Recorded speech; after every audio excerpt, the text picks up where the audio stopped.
Welcome everyone. How you guys doing today? We are back with another stream, and today we will be continuing our story in our D&D campaign. We are back streaming on TikTok.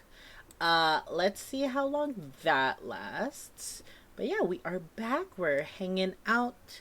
I am just getting all set up. Sorry for being a tiny bit late today.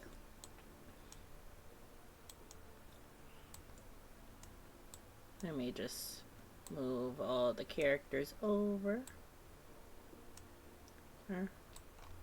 There's Ignis. Oh, there he is. Alrighty. But yes, I'm just going to invite everybody over. Hold up.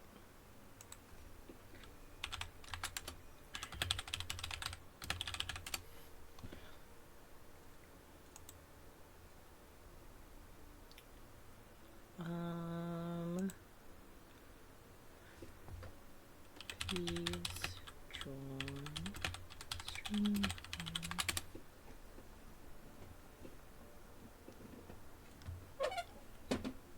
Alrighty, guys. How is everyone doing today? Hello. Tweak went to the bathroom. Let's go. Not let's go about that, but yeah, let's go. Welcome, everyone. Just finishing setup and everything. Oh god. Mute the stream. Okay, there we go. Sorry, I was listening to an echo chamber. And okay.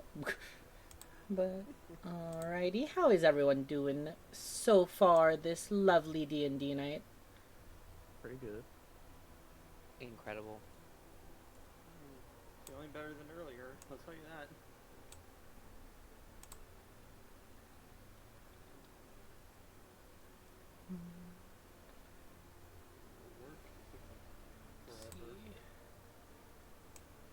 But let's go, guys. We are live both on Twitch and on TikTok right now. So let's go. Oh, does Beyond need me to bring her? Probably. Wait. She's idle, so I don't know if she's exactly here. She might just be doing something. It's all good. But we are back and ready to do more D&D. Let's go, guys. Oh, we're supposed to be ready to do more D&D? Oh, I mean, oh, Oh, we were supposed to be ready to do more D&D? Oh. 1 point raffle Oh, again. you're doing D&D? Wow. Can't believe Yeah. this. Who's ever ready for D&D, guys?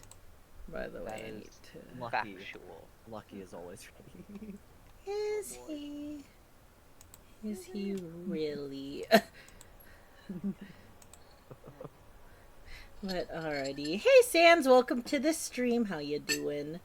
First one in the call for D&D. I am. He's been waiting for the session. Yeah, Does the he first definitely one know that what's left the going on? session. Yeah. No tea, no shade. Anyways, Boy. Bruh. what is up, everyone? We're just waiting for Tweak and Beyond to come back. I'm gonna munch on a chocolate bunny. The sky. Hmm. That is true. What's above the sky? The moon. The super sky. Oh, so yeah, the other Oh, sky. super sky. Look, we know the sky is fake, anyways. So That is true. Listen, Shit. who heard of a real sky, anyways? Oh! Thank you, Tweak, for the 10 years. Let's go, 10 Wow, years sub. crazy. 10 years. It just feels like yesterday. Yeah. Well, welcome. Alrighty, everybody is here, I think. Beyond's still muted, but that's okay. We can just start off with the weekly recap. Now, I don't think there was much that happened last time. Oh, wait, no, there was a lot that happened last time. Okay, who wants to do it? Someone preferably other than me, please. I'll be honest, I don't remember. I left halfway through. See? I see. I don't remember everything that happened. Just give it your best shot. It's all good. I also start with there was a commotion around the fountain, and we talked to Mayor Peters at the center out, and found out that Alec, I think that was his name, was found dead. So, investigation time. Investigation time. Yeah. Oh yeah. First we went over to the hospital to talk to the old man. We learned that his son, he didn't really know where he was. And we learned a little bit about just what happened during the night of the murder. Then, or as that was happening, the other people, which was Nunzo and Fennel, I believe, investigated Alec's body. I don't really know what happened during that. So. Alright. Then we went up to Macwood Farms, and we looked around for the kid. We found the kid.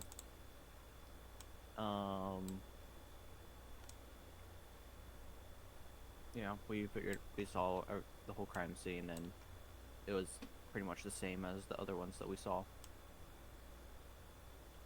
Then we took the kid over back to the old man. Then we went to the House of Cha. Yep. And then there at the House of Cha, you were given an invitation to speak with the elder and have dinner at the Alikin mansion. And that's everything.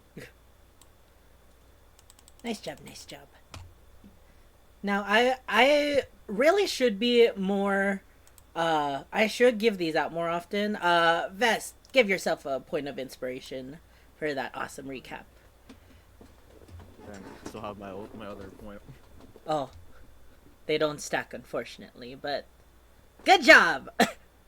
Alrighty. But yeah, Gold star. so I believe we are in the midst of a short rest as you wait for sundown uh, to head towards the Alikin mansion. Now, uh, during the short rest, uh, what were you guys doing? Uh, I do believe that Utin did say that it would be more of a formal event. Uh, so, how have you been preparing for your visit to the Alikin estate? Bust out the nicest robes, the ones without bloodstains. I put on the purple uniform that I bought a couple days prior. All right.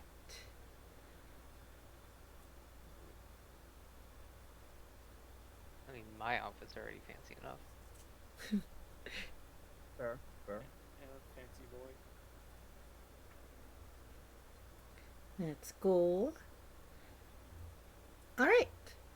So yeah, you spend maybe the next 1 or 2 hours, getting ready, and through the various windows of the Peapod Pub, you see as the light from outside slowly begins to fade until it's nighttime. Heading down into the main area of the Peapod Pub, you notice that it's all but dead. You do see Tully and Magdalena there. However, you do not see anyone else throughout the night. Or anyone else sitting there in the early evening. Uh, you surmise that everybody is still quite shaken up after the most recent murder.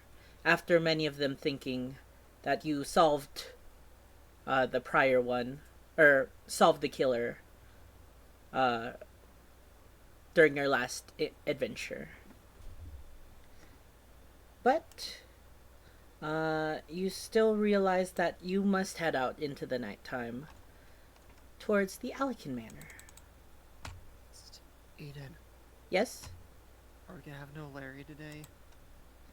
Oh, Larry. Oh, why is Larry paused? Larry paused for some reason. Thank you for reminding me. Alright. Now, you all can start moving your characters towards there, unless there's something that you would like to do before heading towards the Alikin mansion. I don't got anything. Yeah, nada. Alright. Is Larry playing on your end? Yeah. We don't Not even have really. Larry. Yeah, I He's was gonna not even say. in the VC. Oh. Oh, there we go. Oh yeah, There we Larry's go. here. Hi, Larry. Okay, now I Yawn. can't. Now I can't hear Larry, but that's okay. He's deafened. He's always deafened, though. Oh. I just need to change my own volume. There we go. Welcome, Beyond. Um, Beyond. But yes, everyone is in the midst of moving towards the Alikin mansion. Let's see. Past the old mill, you march northwards towards the path set, northwards towards the Alikin estate. The path set upon you is illuminated by two gazing moons above. You reach the top of one mountain. Sorry. Should have reread this. You reach the top of one of the hills, where you see a dirt path leading off the cobblestone, heading towards the large wall of trimmed hedge and iron bars.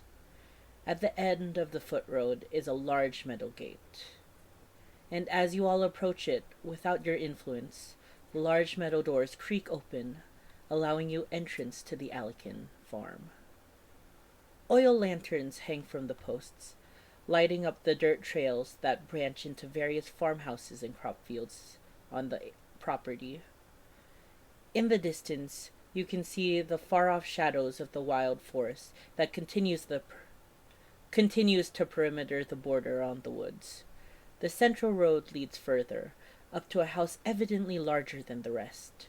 The mansion is far more grandiose than the other buildings you've seen here, though it does not give the same elegancy of uh, the Peters Manor. The manicured garden and finely strewn cut steps leading to the entrance of this large building hold a sense of power and wealth on its own. And that's Basil's Alikin farm.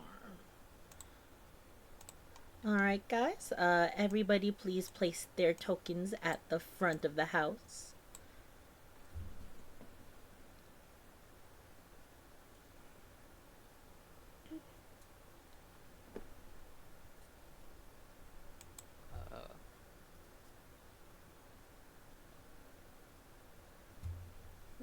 Let me just ping focus. So everybody, okay. I see you're muted. Yep.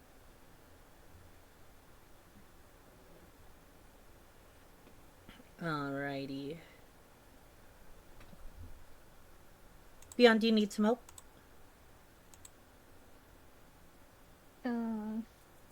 Maybe. I'll just place you down. Why does... Okay. That was weird. Larry just muted or paused himself again. Larry, we need you. He's riding. But alrighty.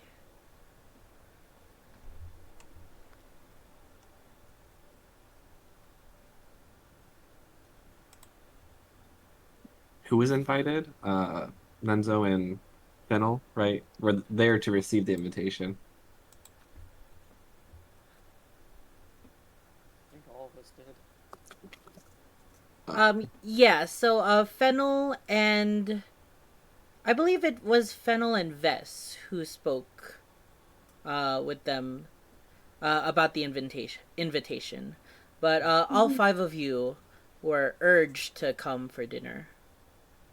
Yeah, Oshawa told us earlier. Well, then Fennel, I'll let you lead. You step out of the way so you can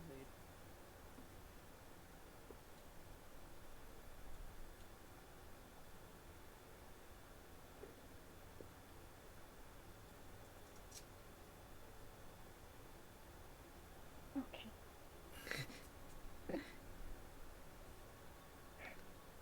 Alright, as you step up, to the patio, you see 2 large grand doors, currently closed,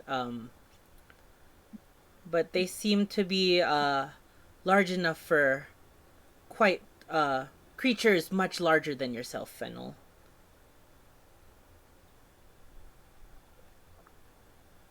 Well, I guess I'll just knock on the door. Alright. Give me a strength check. Good thing you're the strongest. True. Possibly bad thing.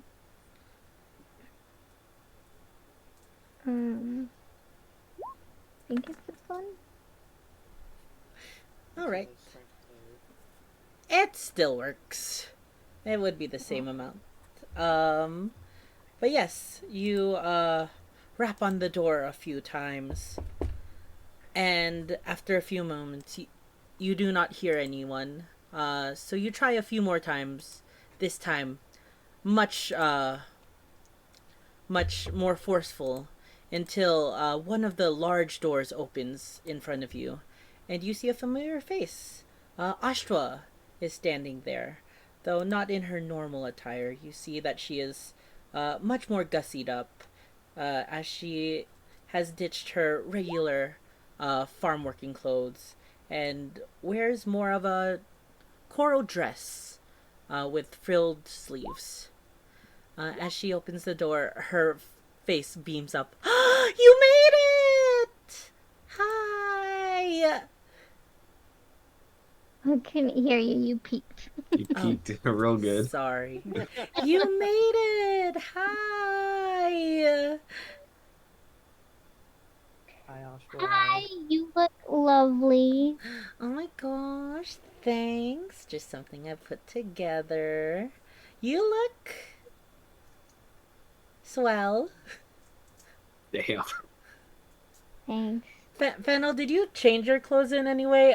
This happened before uh you came on, Uh, so yeah, I just put on that new shirt that I got. okay. Then she'll actually say, you look really nice. Oh my gosh. Well, come on in, everyone. Um, we are just uh we're just meeting in the living area. Come on, come in.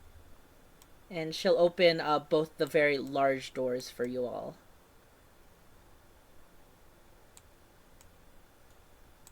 Oh. And as you enter the grand foyer, you see just a large hall with three chandeliers going from the front of the house towards uh, adjacent arched area. And in the middle of the room, um, you see Darwin and Uden. Both of them do seem to also be more dressed for the occasion. Even Darwin, his scruffy red hair has been slicked back with some kind of gel. And as the two of you walk over, um, Darwin's face lights up with excitement. Uden's Uden tries his best to surmise a smile, but you can still tell he's still evidently sullen.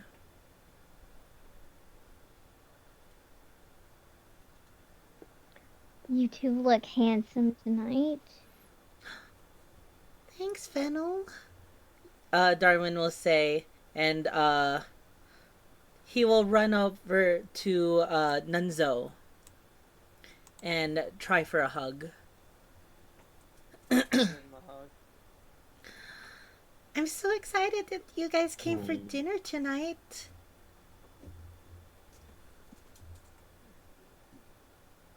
Oh, we're glad that we came.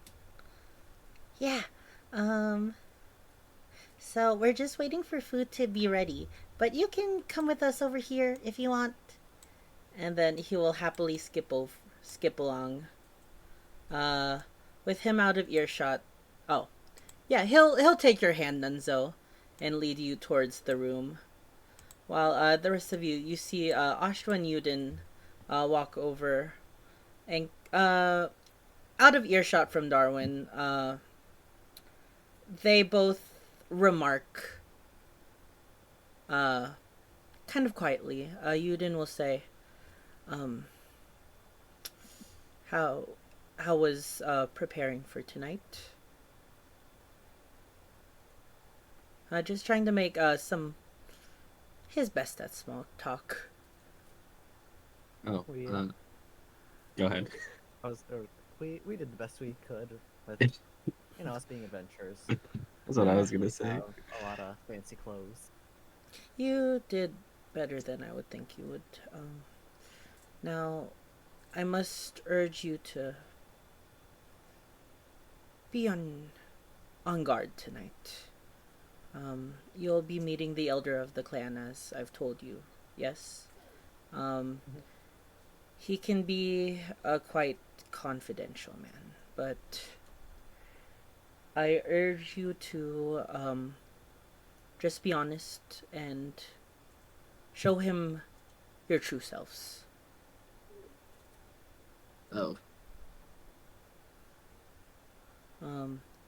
He will, if anything, he may wish to speak with you after dinner. Just follow what he says, and that will be the best for everyone. Now, come along. Everybody else is waiting for us. Yeah, let's go. As both of them lead you all towards the large living area. As you step into the arched area on the western side of the manor, you see this is a very nicely decorated living area, or living space. You see a grand piano in one of the corners of the room. Uh, and there are many different kinds of floral arrangements, though you can't really tell if they are here set specifically for your arrival or if they are here just on a normal basis. Uh, why did Larry pause again? Keep Larry, you on your toes. He's just not feeling it tonight. Larry, be good. I think it's a Discord issue with Spotify. Well, I'm using a third party, so it might also be that. Not too sure. Sorry about that. But alright. Yes, as you walk into the room, you see some familiar faces, some not familiar. You see Darwin has led Nunzo over into the room and then left him to go speak with a fox-like woman, similar to his own. You see Ovid sitting along in a chair along with Leonin, a woman that you've never encountered before. And Ashtua has walked over towards a strange creature, a person that looks similar to a lizard.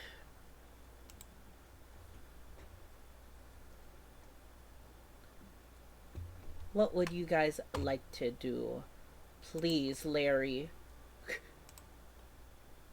I'm keeping an eye on Larry.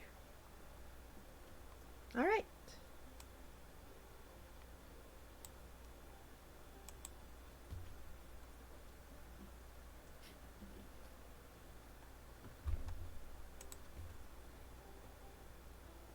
This is your guys' time. Oh, there you guys are. So these are the only chairs in the room, correct? Sorry. You do see you do see the living space just has these 3 red couches. There's enough space for 2 individuals to sit per area. Is there anything important that I missed while Darwin dragged me into the room? No. No?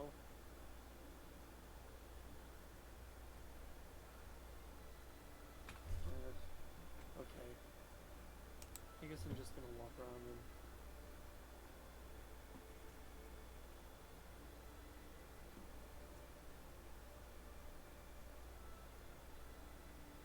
I'll go up here and introduce myself to this lady and say hi. Socialize. Awesome. Alright, so yeah, you walk over towards where Darwin and this fox-like woman is. You hear Darwin complaining about how he doesn't like his hair this way, and the woman just licks her thumb and kind of wipes off a little smush from his face. And she sees you approach. Oh, hello. Oh, hi there. I don't think we've ever had the pleasure.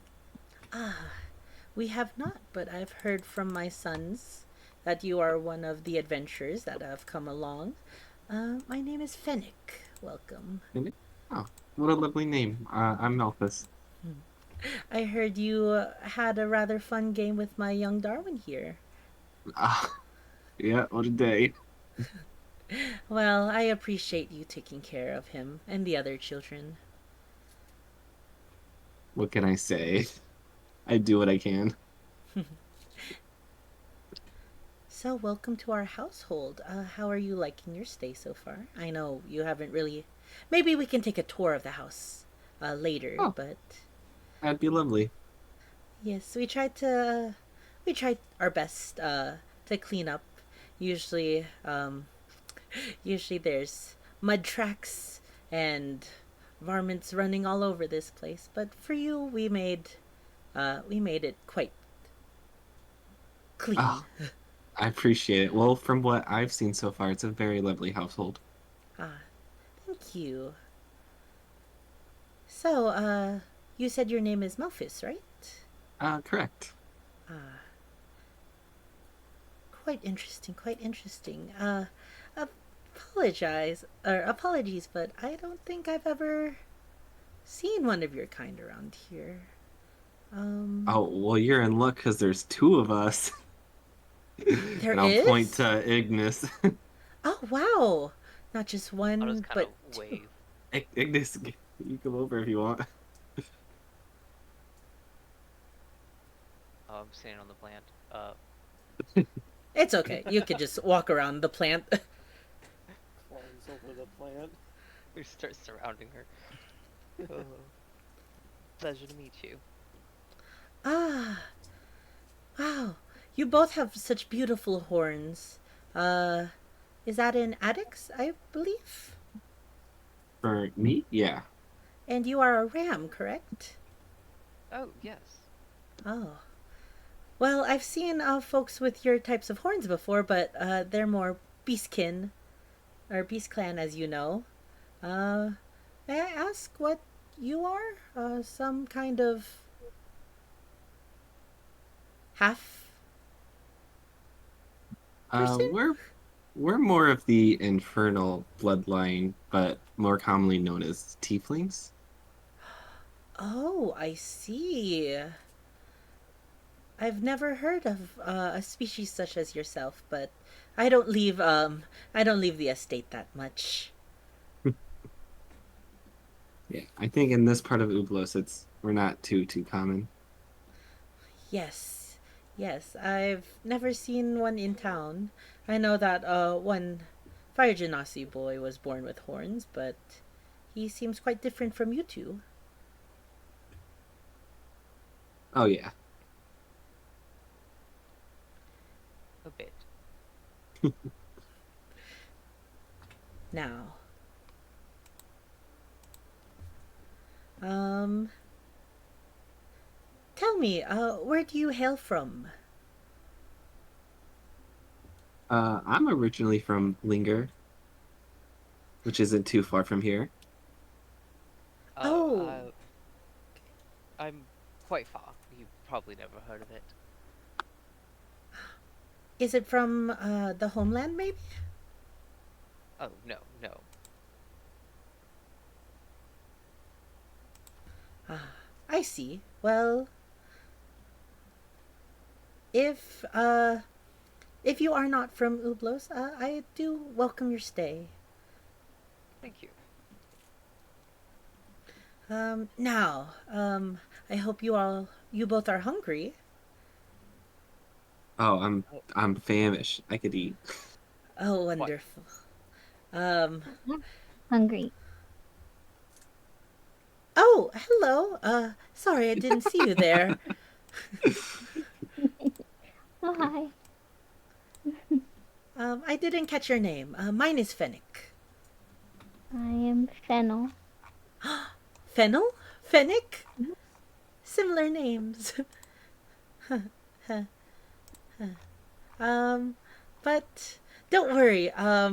We have Venusian and Hickory working on dinner tonight. They make the most lovely dinner. What's for dinner if you can spoil the surprise? Oh, this and that. We grow all our vegetables here on the farm. Um, so many kinds of dishes such as those. Hmm. Well, I look forward to it. I do hope it's okay. We are a vegetarian household. I'm not picky. Well, that's Me, good. Sorry, what was that, Fennel? me either. Oh, you're vegetarian as well. Mm-hmm. Oh, that's actually quite remarkable. Usually most of the people here gorge themselves on the animals that are from Magug Farm and all, but well, from one veggie culinarian to another. I hope you do enjoy the meal. Oh, I'm sure I will. Thank you. Yes, many of them are actually from the homeland.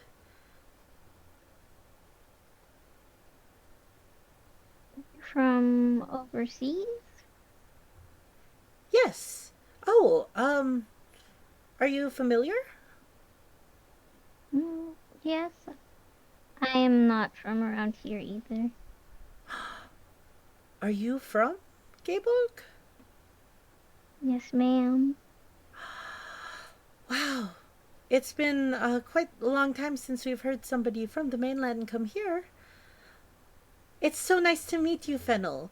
And she'll go over and excitedly shake your hands. Me and my husband moved from the homeland many years ago. Oh, well, what brings you here? Oh, just decided that we wanted to start a new life, raise our children, and she'll go over and give Darwin a big squeeze. A different lifestyle, more of an open, uh, diverse kind of way, you know? Yeah, I can understand that. Yes, but unfortunately, we haven't been able to bring them back. Yuden has been wanting to go travel there, since he was but a child. Oh, well, hopefully you can bring him one day. I do miss it. Us too.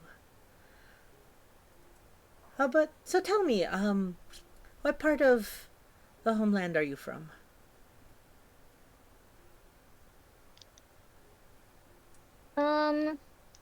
More like inland.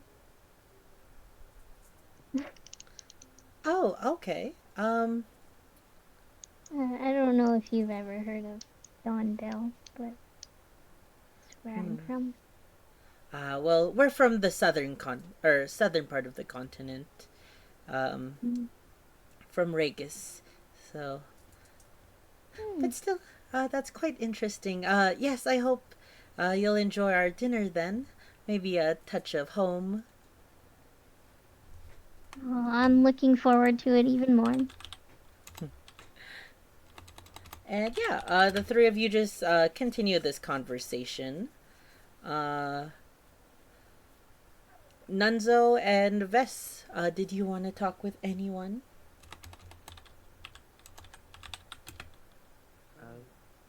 I don't think so. I kind of want to talk to her. All right. Yeah, so Nunzo, you go over to the sitting area. You see Ovid, who waves you. Hail, Nunzo, how are you? Hey. I've been doing alright. That is good to hear.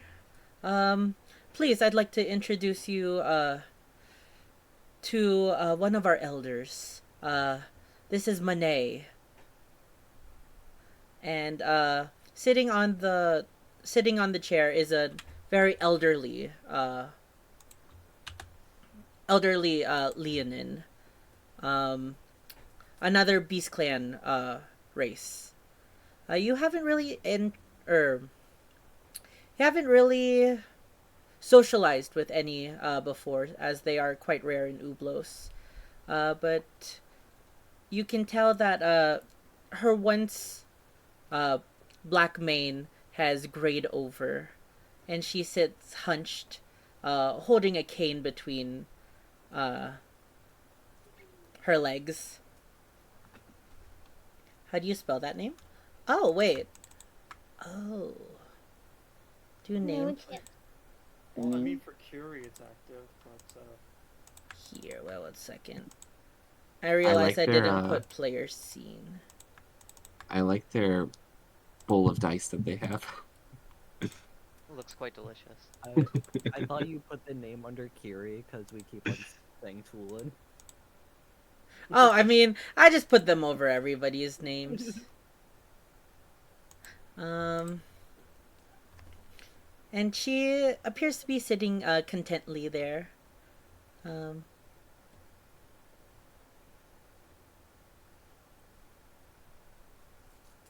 Hello there. It's a pleasure to meet you. oh, hello there. My, what big ears you have. I suppose they are kind of big. Hmm. And what a beautiful green color. I haven't seen that color in quite some time.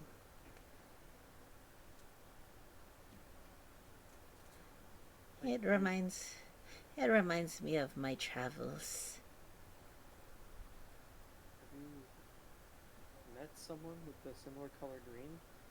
Oh, no, not a person, just a wolf. Oh. I don't think I've ever seen a green wolf before. Oh, yes. Maybe it was so long ago. I'm having trouble remembering. But you remind me of that color.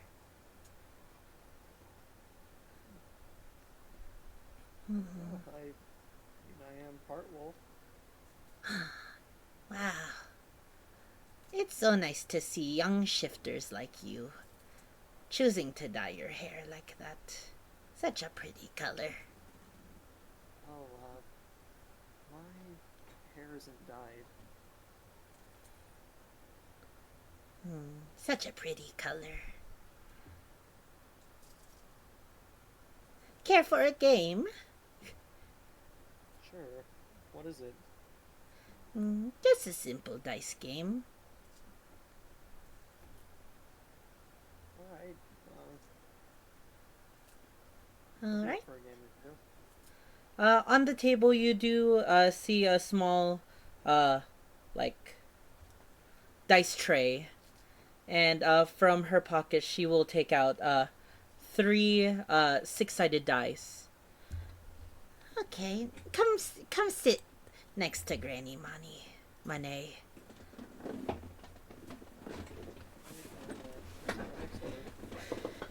Now the game is simple. We will roll 3 dice. 3 of these dice. And and the closest to 18 wins. But you can choose to roll,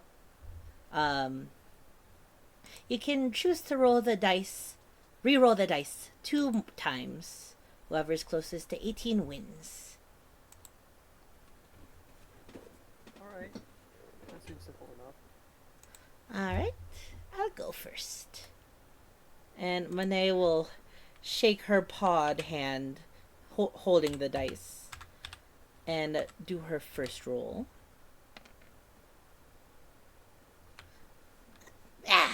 She'll pick up the dice again.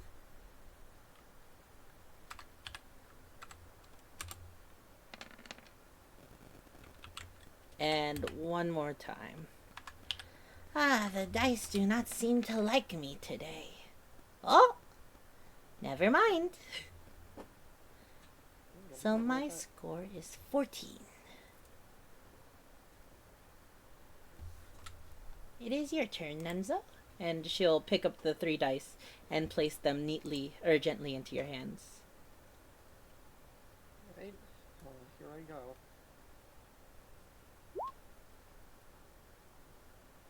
That was alright. I'm gonna roll again.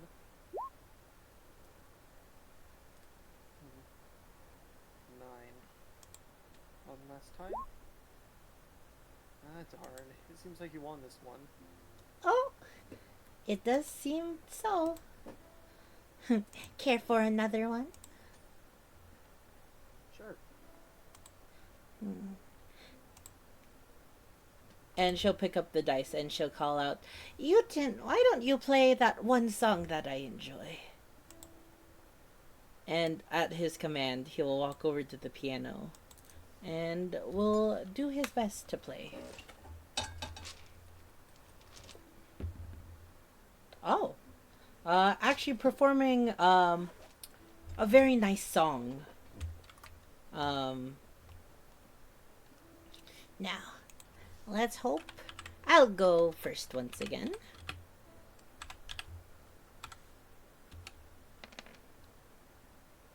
Oh, I think I'm gonna stay on this first roll. My points are 13. Oh, that's gonna be a tough number to beat. Right. Ah, 8. Oh, just one off. Oh, so close. One more time. Hey, Oh, 14. you won this time. Good job. This game's a lot of fun. It it is. I used to play this with my cubs back in the homeland.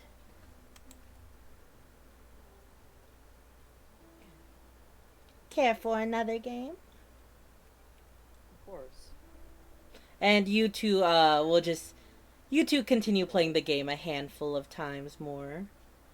Uh Anyone else want to hang around and interact with anybody?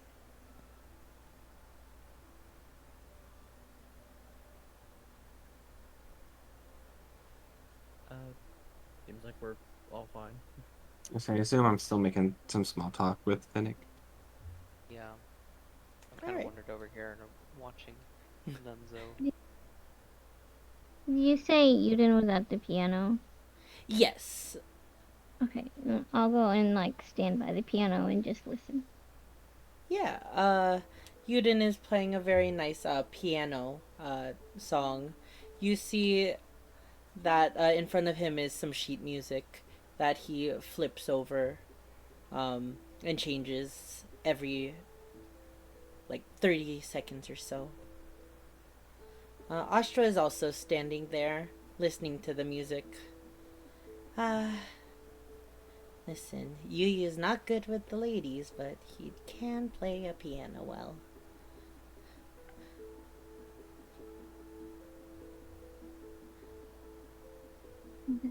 I agree. Fennel, have I introduced you? This is our new cousin, Grib. And she'll gesture over towards a lizard folk man standing there. Hello, nice to meet you. And I'll extend my hand. Hello. And you see he goes to shake the hand, but in the midst you see his tongue slither out from his mouth, lick his eyeball, then slither back in.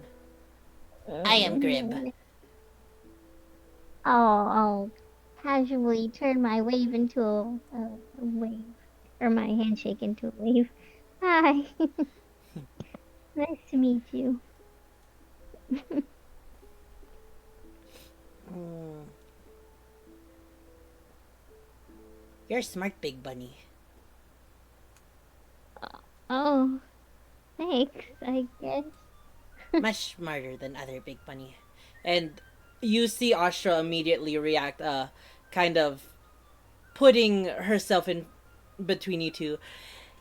So Fennel, how's your day been?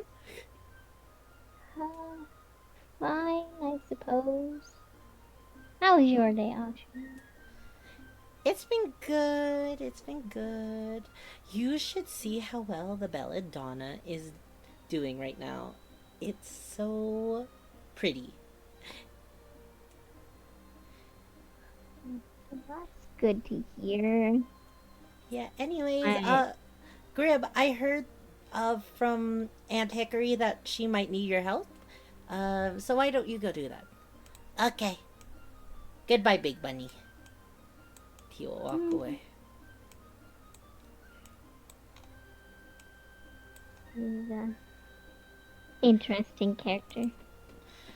Yes, yeah. He's not really what do you call it? He's still new to interacting with people. Uh, we found him. We found him in an unfortunate situation, but he's part of our family now. I guess. Well, everyone needs some place they feel welcome. Yeah, I agree. So, you want to duet with Yuden right now? I can see it in your eyes. Oh, my performances haven't been the greatest. I wouldn't want to ruin his groove. I mean, come on. He's recently single.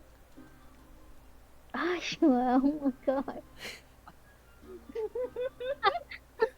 What the heck?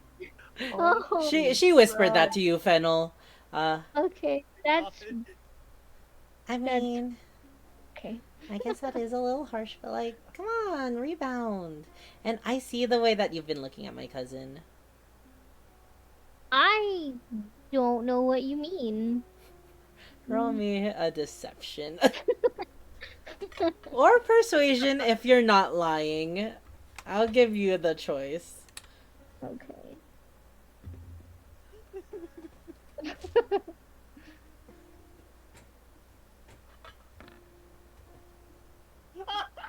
Nice. Oh, Huh. She she kind of shrugs her shoulders.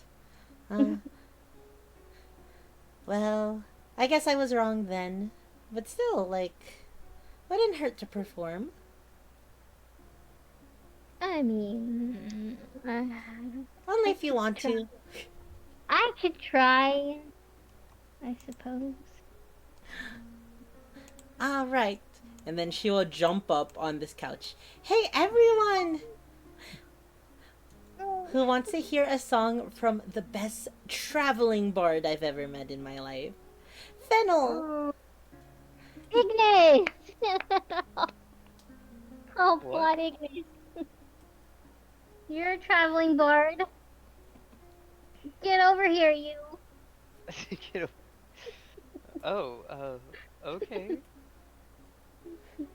And I'll kind of like set my back down and start scrounging for my pan flute.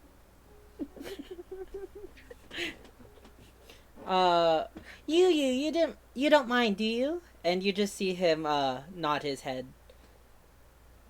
He allows it.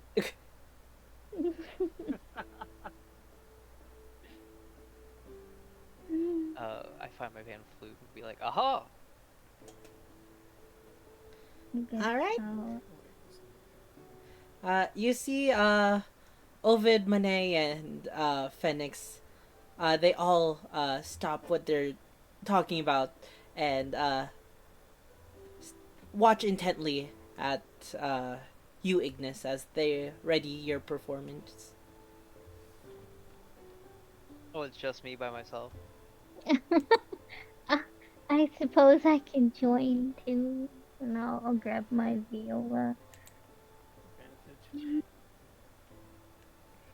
Alright. if I'm going down, I'm gonna whisper to Ignis. If I'm going down, you're coming with me. Oh, okay. He has no idea what's going on. I'll give Ignis bardic inspiration. Okay. At least one of us can do good. Alright. With that, please both give me performance checks.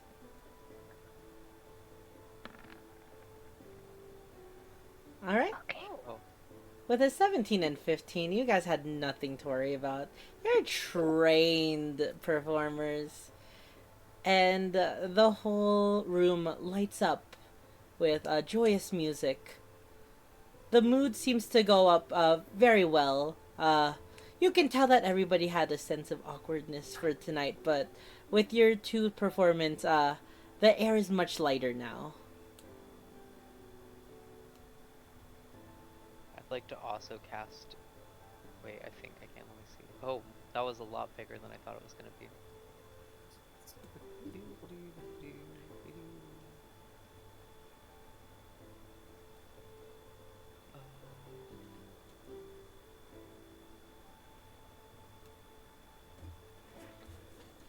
All right. Minor illusion, of course. Yeah. What are you making illusions? Probably just sparkling lights, different varying colors. All right.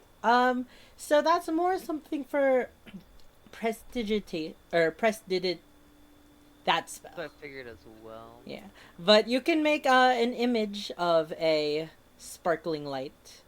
It wouldn't Yeah. really move or interact, but it's essentially like you took picture of sparkling lights and just moved it like a JPEG Yeah. Yes. in the air. I'll help him out with prestidigitation and put like little sparkles around it. All right. Yeah, and as you perform your music, you can have. Actually, I want I want them to be like light sticks, but like I forgot to take the background off, so it has like the checkered squares. Oh around my it. god. Yeah, exactly. And it's like it's floating around the room as you perform. And as you finish your song, both of you and Yuden come to a stop at the same time, and you can hear everybody giving some nice claps. It's just a big, floating, transparent box of sparkles around the room. Yeah. It just spins. It goes around the room. Yeah, there's even like the little bar that you have to hold to like make it spin. Oh, I'm gonna make that to an animation. Please do. Minor illusion will. is just Photoshop. Oh boy. I will do that. Actually, it's just Blender. Even better. Magic Blender. College of Photoshop. But yeah, oh Nunzo, Monet has just thrown down a perfect 18 for her final roll. Looks like I win again. Yeah, looks like you do. You're quite lucky. Oh, yes. You're not bad yourself, young Wolfkind. Thank you. Oh, that's why your color looks familiar. You're a Wolfkind. You're no shifter. I'm.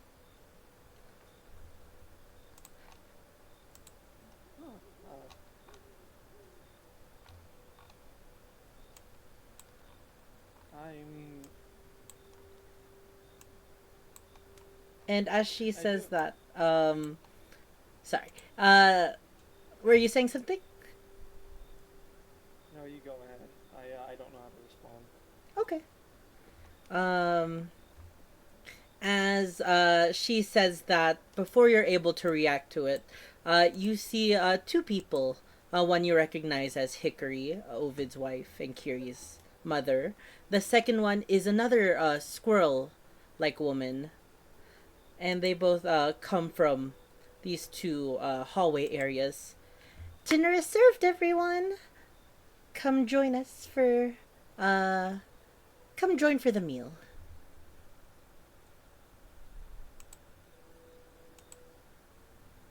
Looks like it's time.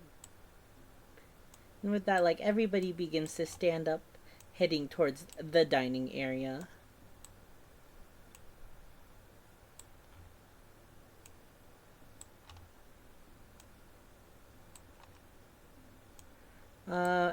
As you enter the room, the smell of fresh food hits your nostrils as you are overwhelmed with all kinds of delicious foods. It's all kinds of home cooked foods, really.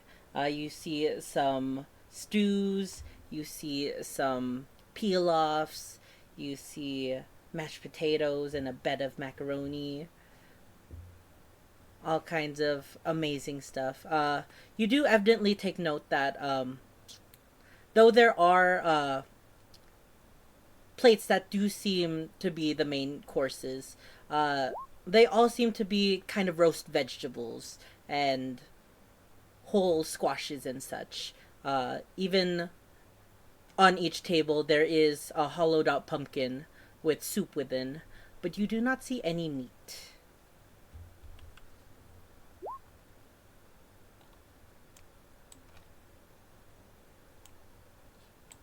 And let me just move everybody over. Oh, sorry, I picked you up. Everybody, you can choose where you are sitting. Oh god, I lost Yuden. Oh. Sorry, just moving everyone.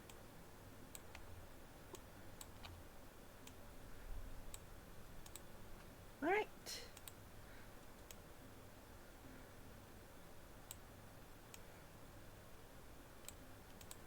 I can't see Yuden for some reason. You can't? No, he's still in the same spot as when we started. Oh. There we go. Oh, now he moved. Wait, I just deleted him. Oh no. Alright, let me You just add him. paper Do you see him again? racist. Yeah, now I see. Yuten. Oh, thanks. That one's for you, Fennel. I don't know what you mean. Oh, what? Damn, making a move already, huh? Goodness. Let the dude dream. To be fair, he's the one that sat down across from her. True. But yes. As you all take your seats, you don't see anybody begin to eat their food. They all do their customary stuff. Place their napkin over their lap, prepare their dining area, but none of them grab for food. Until after a few moments, who has a passive perception above 14? I do. Me too. Where's that? It should be on your character sheet under all your skills. I have 14. Right. Wait, that says passive wisdom perception. Is that it? Yeah. Yes. Yeah, that's Yeah. what it is. Okay, yeah, it's 14. Alright. So yes, you can all hear as everybody idles in small chit chat until you start to hear the sound of a cane dragging on tile, and everyone stops speaking as you hear someone approaching. The sound of the cane stroking on tile coming ever closer and closer until from the archway you see this man. Humanoid in appearance, yet has very animalistic ears, wearing very simple garb and almost silver sterling white hair. You see the shifter man in front of you. And as he approaches, everybody's eyes turn to him, and you see each of the Alikin family give him a small nod.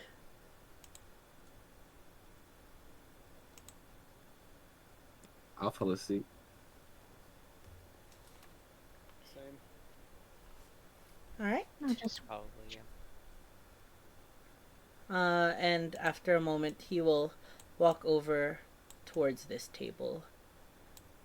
And as he sits down, places his napkin over his lap, everyone begins to grab some food.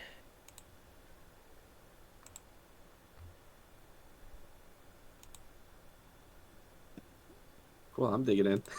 I'm gonna lean over and whisper to Ashtwa. Does this food have salt in it?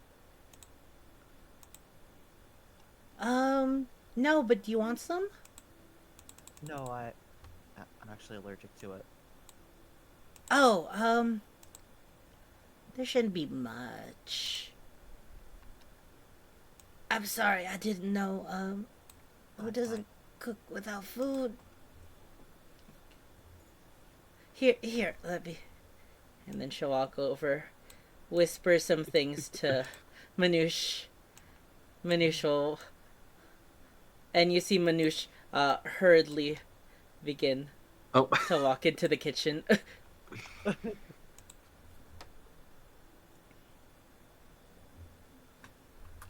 right. I'm digging in. Yep. Uh, the flavors that you taste are very mild. It seems like these vegetable dishes don't have a variety of seasonings. But it is still quite a delicious meal. Uh, the pumpkin soup, especially, is very enjoyable to you, Malphus. And but a few moments later, you see Manouche step out of the kitchen and walk over to you, Vess. In her hand, she's holding what seems to be a bowl, and she'll set it in front of you. It just seems to be a bowl of mashed potatoes. No salt. Thank you, ma'am. Of course. Start eating. And she'll walk over. You hear Ashtra say, "Thanks, Mom." And then she goes to sit at her own area.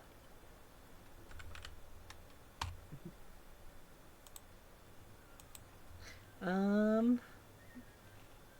right. Everyone's just eating. Feel free to take this time to role play or talk with anybody. I just begin to start delicately eating. All right. Give me a perception check. Ignis. As you are cutting into a medallion of eggplant delicately with the fork.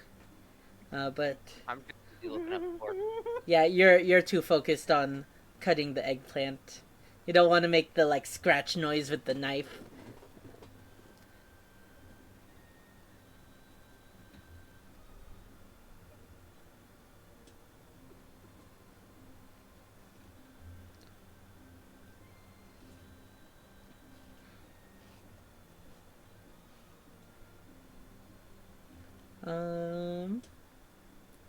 Let's see.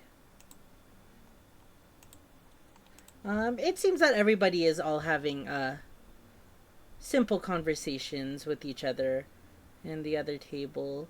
But Fennel and Ignis.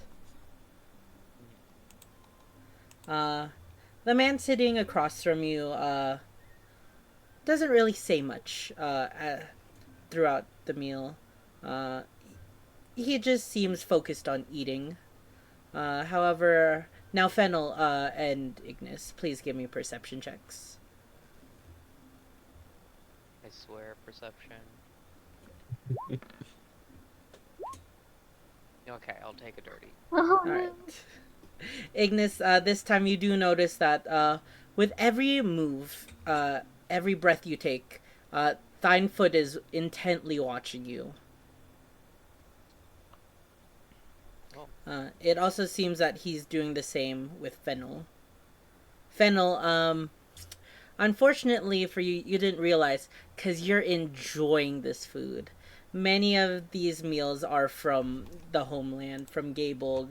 Some of them you don't recognize, but some of them you evidently do. Your favorite here is a vegetable stew with carrots and onions and homemade dumplings. Hmm.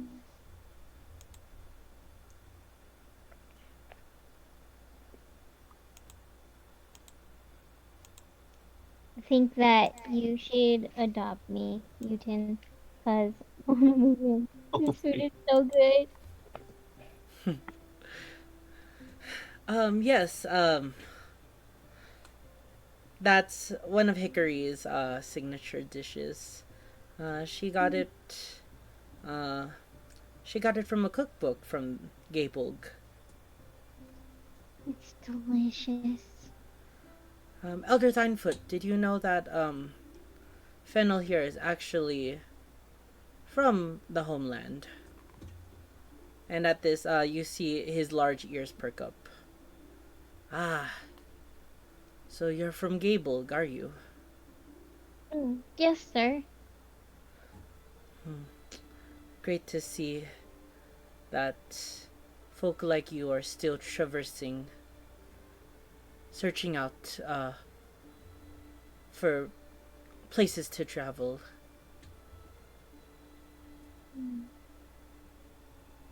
Yeah, it was quite the journey.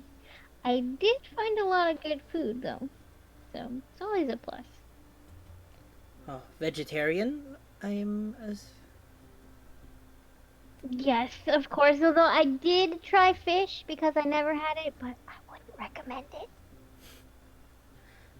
roll me a charisma check.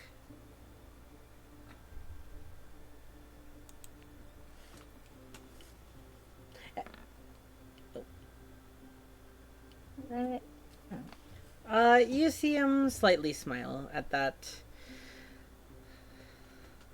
Aye, lass, I also tried it myself the first time coming from the homeland. Not my thing either. Definitely not. How about you, sir? Where do you hail from? Oh, quite far away. Very far away. Try me. I've been to each continent of this land. Oh, it's a very small island. Very small populace. What's it called? Uh,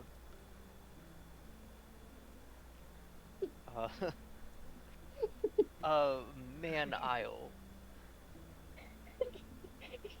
I have an insight check. Yes. Yes. You can. I want a vacation there. No. Oh. Yay! God. Oh, okay. This food is just fantastic. Daniel, you have inspiration? No. Oh. Wait, Ah. I have regular inspiration. Does that do anything? So You if can you use it. choose to use it, yeah, you can choose to re-roll that die if you want. I would love to re-roll that die. All I right. would also like to reroll my die. Uh-oh. Oh, Oh god. Oh. Oh, let's go! God dang it. Ah, Okay. Man Island, you say? Is that the one in the Ota Archipelago? Or is that the one in Favon? The one in Favon. Ah, yes. Oh, but I do recall that Favon is a singular mainland country.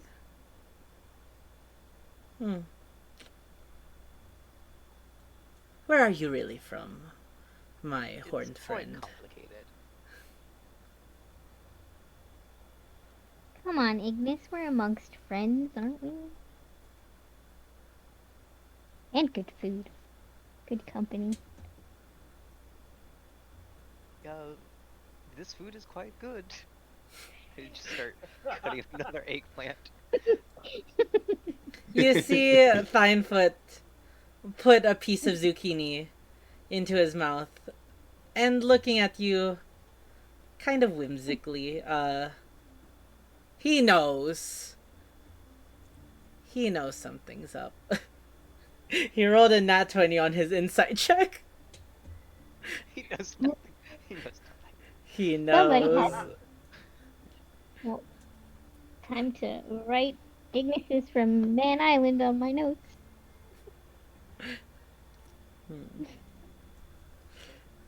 In time to write, I'm from Man Island on my notes. Now, at this Man Island, Man. God. do you have any do you have any areas of the wilds Or is it all claimed by man already? Oh, it's already claimed by man. What a Is that shame. why it's called Man Island? Been quite some time since I've been there.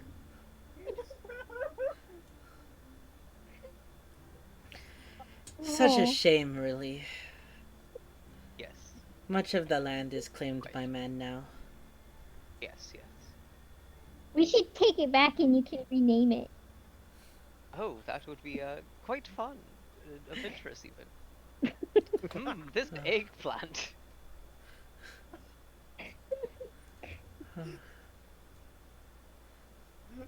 Tell me, Fennel, are you enjoying the wilds of this land? I was. Yeah, I like it here, aside from what's been happening. But I think Um, everyone we've met so far is wonderful. so Man Island, yes. Any exports? Can I have Well, an inside check? you can. Uh, I haven't been there since I was a child. I don't really remember. Oh, so where have you grown up recently? No, no, he doesn't ask that. Fennel, uh, you notice as you bring up the stuff going on, Thinefoot seems like uh, he instantly changed the subject after that. Mhm. You find that a little sus. Mhm.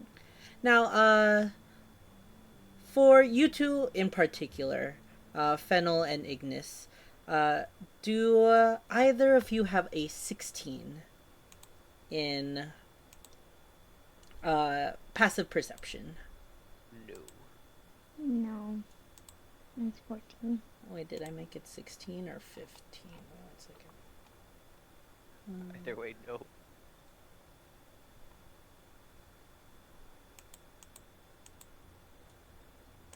Okay, yeah. Okay. Just wanted to ask real quick. Larry, Yeah. please. He doesn't feel into it today. But I don't like playing D&D with no music. We gotta get him some encouraging words. Yeah, guys, can we get some you go Larry in the chat, please? Alrighty. Make him happy. Um, let's see. But yes, the dinner is going quite smoothly. Uh, I won't make you guys roll. Fennel and Ignis. You can tell though that Thinefoot Thinefoot is watching all of you uh, at this moment, trying to watch your mannerisms and such. Let's head to Nunzo real quick. Nunzo, you've been enjoying the food. All of these meals are vegetarian, so not your exact taste, but you make do with what you have. Lots of fresh grilled vegetables, lots of soups and stews. Across from you is Manet, who you've interacted with quite a bit. But you also see the lizard folk person that you haven't been introduced to seems to be helping her eat, uh, feeding her with a spoon and such, cutting her foods.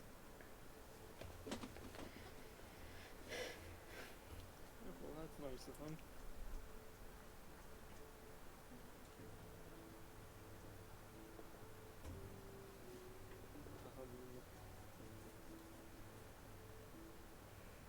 I guess all that happened, so... Hey, All right. what's going on out there? Don't worry about it, the cat knocked down boxes. Uh, I want to talk to her. all right. Hello, I don't think we have met before. Oh, you're Nunzo. Yes, I've heard a lot from my son about you. Oh, wait, are you Darwin's mom?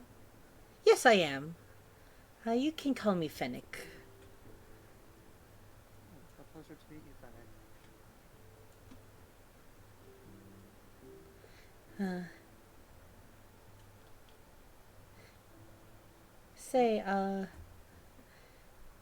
you might want to move seats.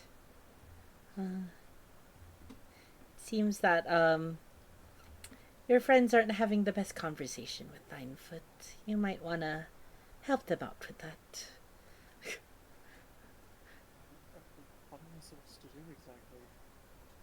Just strike up conversation. You know, he planned this whole dinner for you all.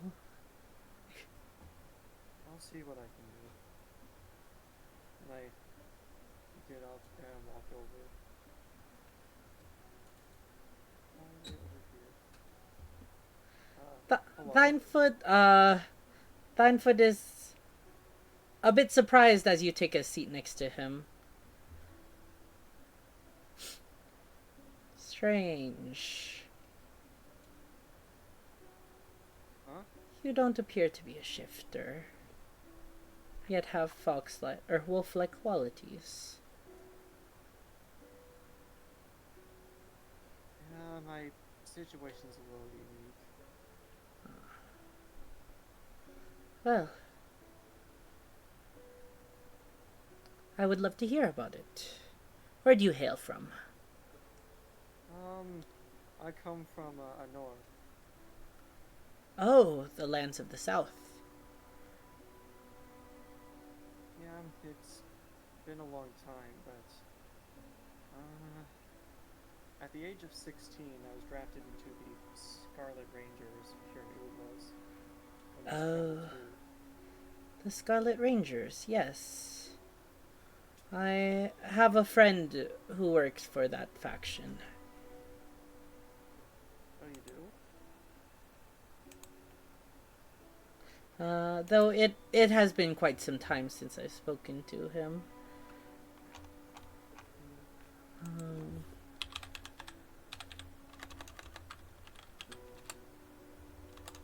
Hold up.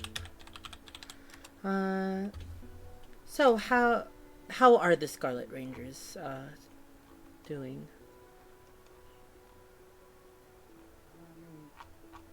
I'd say they've been holding up fairly well. They've recovered from a very recent loss. If you've I hopefully it's not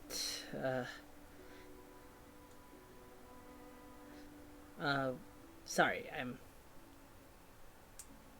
looking real quick. Just making sure I get the right name.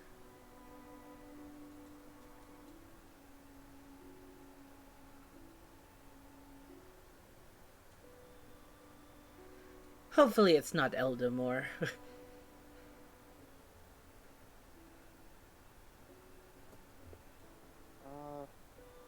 no, it wasn't Eldamore. He's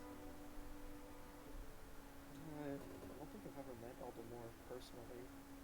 It's rare that he visits all stations, the Scarlets. Ah, well, I've known him since he was but a young elf. Oh, so you met him before. But of course, he was a dear friend when he passed by into town. But that was many years ago.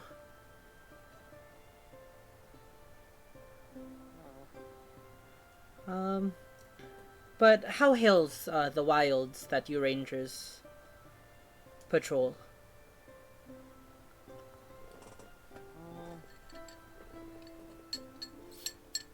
Nothing too much recently. I don't know if there really isn't much involvement with the Rangers in Bunnyborough, but from The area I Hi. come from, there isn't much. Hi. Um, it's been many moons since any ranger has stepped foot in Bunnyborough, even. Um, Say, you should go change that next time you speak to a commander. I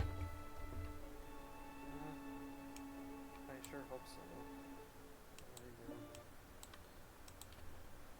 I really do. Well, it was lovely chatting with you. Please, tell me more about honor. And, you guys can have a side conversation about your times traveling and such. Malphus and Vess. Mm-hmm. Malphus, roll me a constitution saving throw to see how much, or not constitution saving throw, just a constitution check to see how much you eat. Because all Oh, this food is delicious to you. hell yeah. Okay. Uh, you get your sensible fill. You don't overgorge yourself or anything, but it's quite delicious. And you look over to see Hickory. She seems quite actually happy that you have enjoyed your food so much. And I will make you roll Vess. The food is great to you. It's the best food you've ever not tasted. Yep.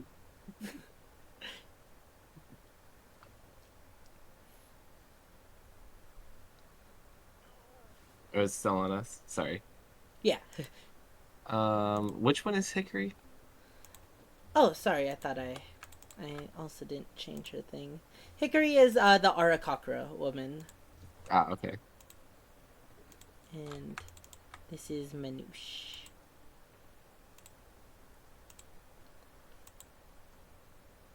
I believe I've only met Darwin and Ashtra at this table. I'm Malthus, by the way. We've met the small Arakakra boy. I don't think I've met Kiri. The tree. No, I wasn't there. I met Kiri. I wasn't at the tree. Oh. Oh. Oh, I forgot about that. I thought it was you that handled Kiri, but it was Vess.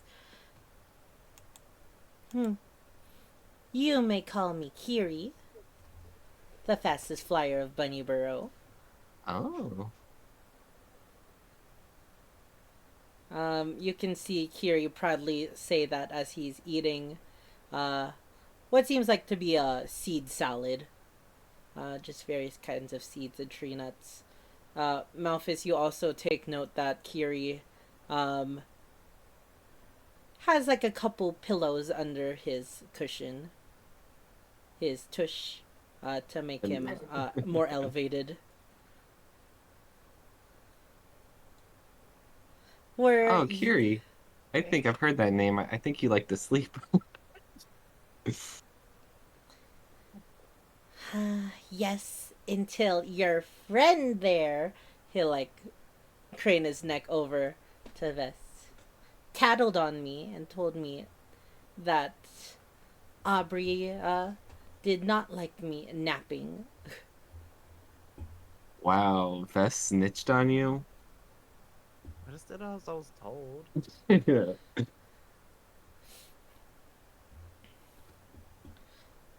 But it doesn't matter. I will find a new sleeping nook. I mean, I would never sleep again like that. What are you talking about? hmm So, Vess, uh, how has that poisoner's kit been? Ashtra puts her hands on the table and excitedly hears. I mean, theoretically. If you had a poisoner's kit. Just like we theoretically like this. Anyways. um I haven't gotten a chance to looked through it yet, but Theoretically. theoretically. Yeah, I haven't gotten a chance to really give a whole look through, or much less a chance to theoretically use it. Ooh, okay. Well, also, did you know that if you find poisons, you can use that kit to extract them and maybe use them for later use? Hmm. Theoretically.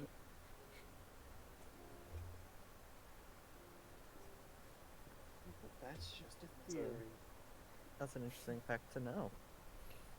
Hey, Vess, Malphus. Maybe you Mhm. should consider sitting next to your friends over there. Is there room at that table? You guys can pull over your chairs next to Fennel and Yuden. Uh, I don't. Uh, Thinefoot was hoping that he would get a good gauge of all of you. Oh. Okay then. Don't worry. You can bring your food if you want. I'm sure Fennel won't eat from your plate. Fennel eats everything in front of them. Huh? I heard my name. Oh, Don't worry about it. Are you gonna finish that roll? Yeah, exactly. Proof poison. Point proven. Alright, I guess I'll move my chair over here next to Fennel.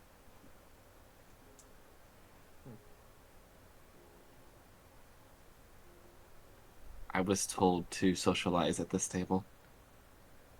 I'm just gonna sit on top of Open.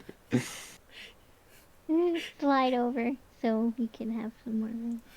Yeah, you slide over and you find yourself sitting in Arakocra's lap now. He kind of is like Oh, confused and is like, there was nobody in that seat on my screen. wait, can you not see Ovid? No, he's sitting like one space behind there.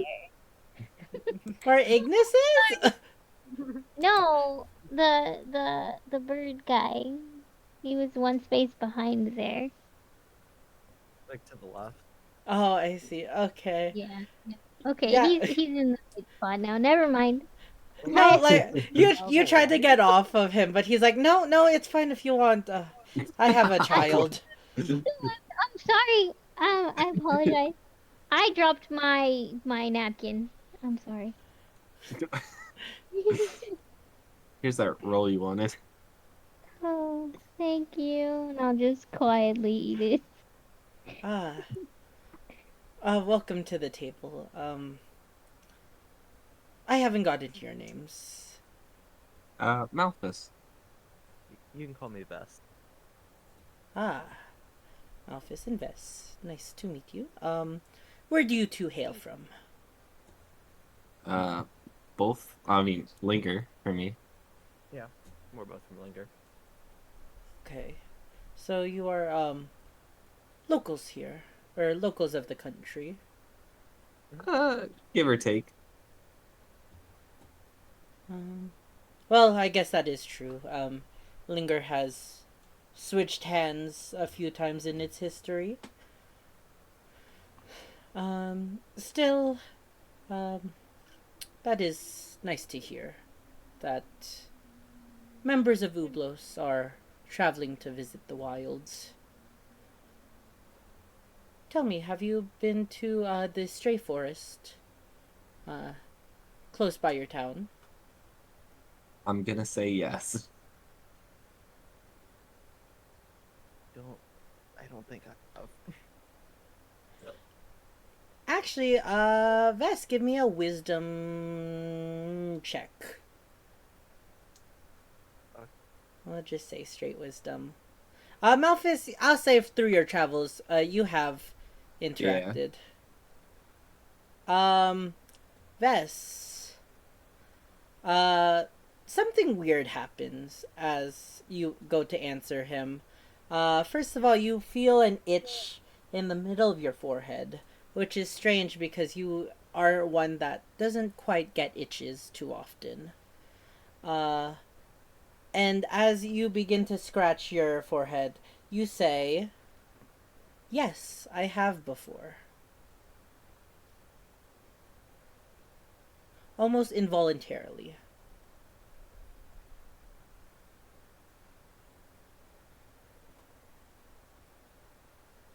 Okay, I won't react to that at all. All right. Well, that land is quite dangerous, but it is good to hear that young folks such as you uh, maintain traveling through the wilds.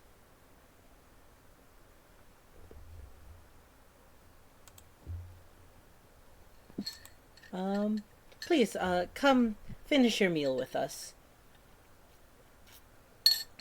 I would love to Alright. hear more of your adventures. You are a long traveler, Malphus? Yeah, I've been on the road for quite a chunk of this later part of my life. Ah, uh, merchant, minstrel. Uh, More nomadic slash for hire. Oh, I see, a mercenary.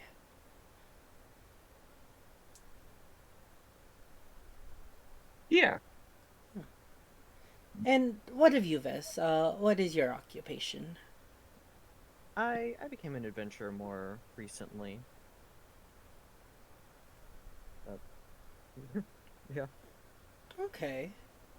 Uh, so we have a pair of adventurers from this nation.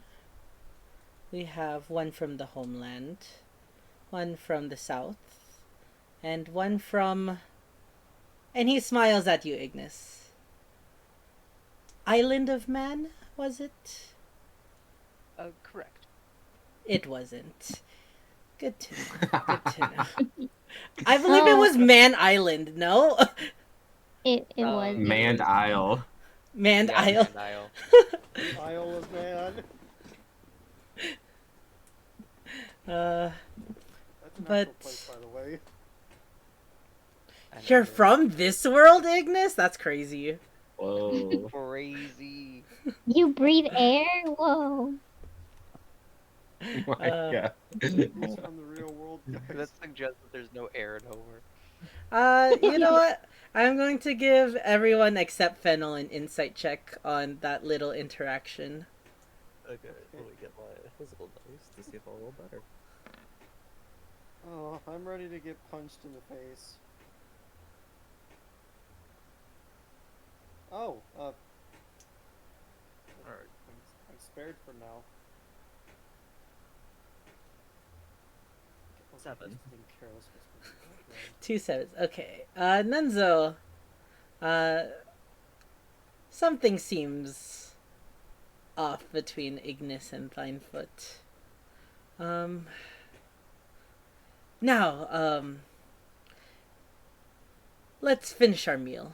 And, you spend the next, I'll say 20 or so, talking amongst the Alikin group. You guys can go back to your tables and move between table and such until most all the food is finished. Though it seemed like quite a big spread, it was just enough for everybody. No waste to be found. And finally, Thinefoot will stand up from his table. May we give our thanks to Hickory and Manouche for the meals the meal that they have prepared. And he'll raise a hand, and everybody gives like a little applaud, thanks for them. They both stand up and nod their head. And may we thank may we thank the first ranger and the family of Green for allowing us to have all that we prosper with. And with that, they all nod their head, or they all bow their head down, almost for a small prayer. If anybody is interested, you can roll a religion check to see if you recognize either of those titles. Okay. Fennel, I will actually give you advantage on this one. Yay.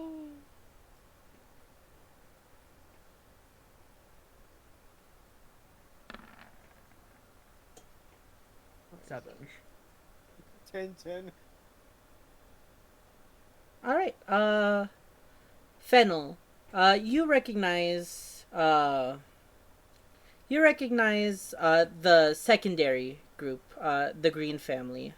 You know that is a colloquial term, or what do you call it?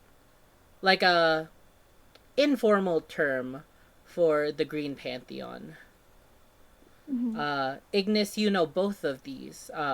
You know that first part about the Green Pantheon, but you know the first ranger is actually the orange god Alessandre, who is god of the wilds and patron of rangers.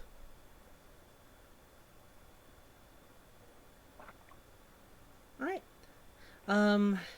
Now as dinner commences,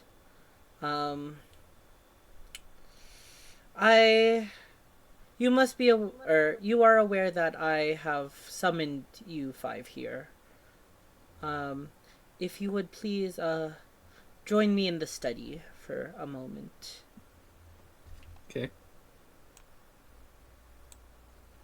And with that, he will begin to slowly trudge his way, and he'll take you to this grand, almost like a ballroom area. You see a staircase that leads to a second floor, but on the opposite end, you also see this small spiral staircase that Thinefoot begins to climb up upon.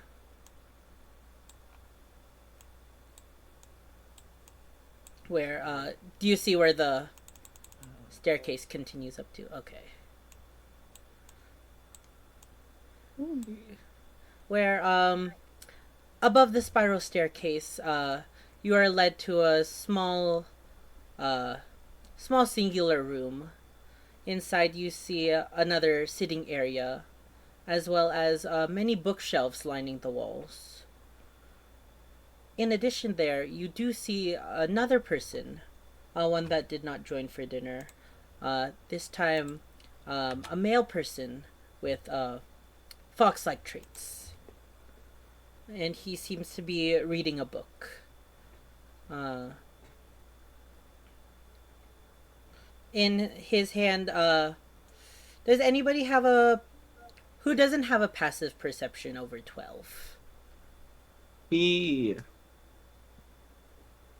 Wait, what's your passive perception, Office? 10. Oh, I see. Oh. Okay. He's slightly Oh. blind in his left eye. It's fine. It doesn't matter. To everybody else, though, you take note of the book in his hands, as it seems both quite old and quite demonic, in a way. It is a black leather bound book. And and on the cover, you can clearly see what seems to be lettering, though you can't read it. Nobody here speaks deep speech, correct? No. No. No. No. Got it. I will check in my language. Yeah. You No. don't. Somebody here might.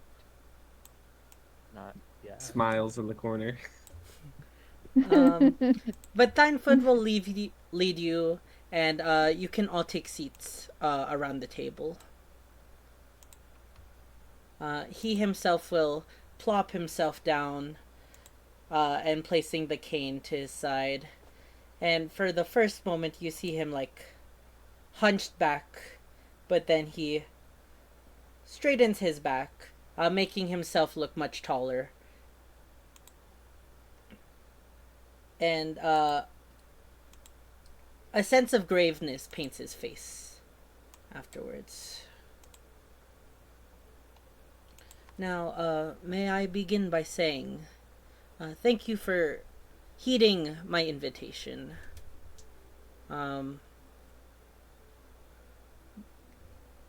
to the fact that you came in the first place and joined us for a meal uh, shows a sense that you do not entirely believe what everybody else in town is likely theorizing.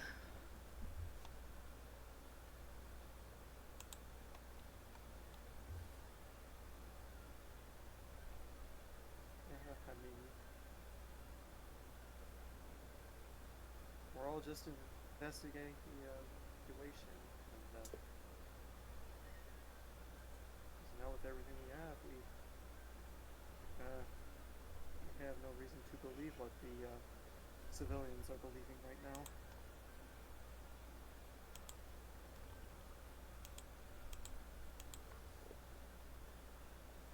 Can I just quickly ask Eden, Yes. where are my 3 boars? Just out of Oh curiosity. yeah, where are they? From what you last remember, after you summoned all 3 of your boars, you told them to um, Oh yeah. Okay. guard the body of Alec. Okay. Hey, by the way, could you roll me a wisdom saving throw? Me? Yeah. Okay. Um,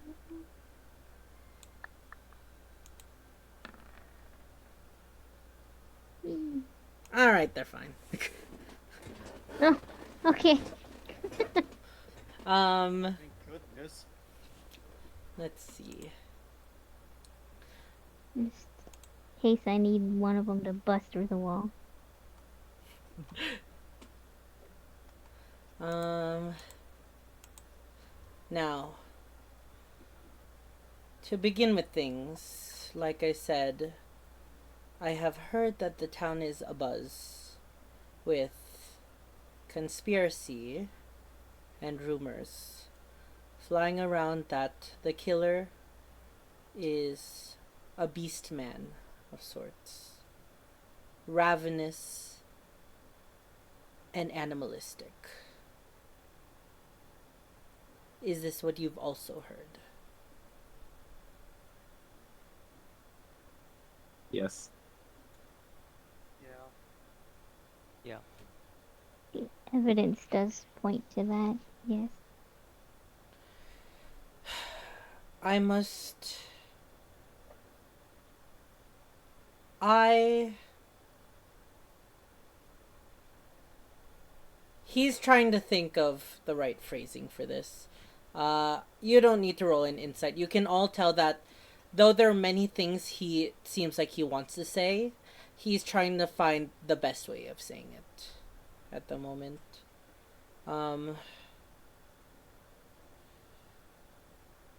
I need you to know, and this may not help my case, that my family is the most important thing to me.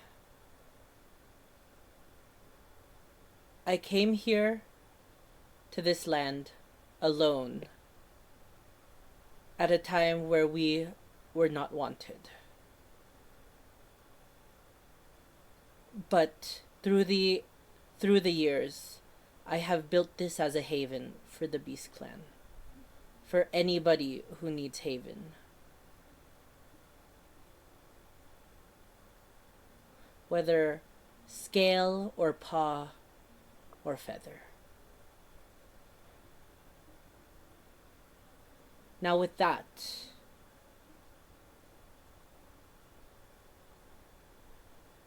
the hairy beast man, the killer of Bunnyborough, I implore you, is not one of my own.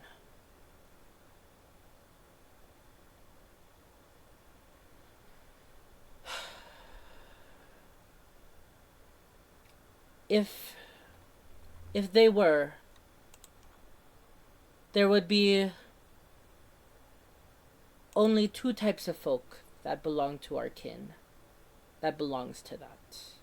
And I can assure you that no shifter has used their power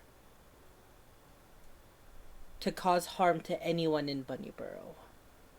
And I can prove that if you will let me.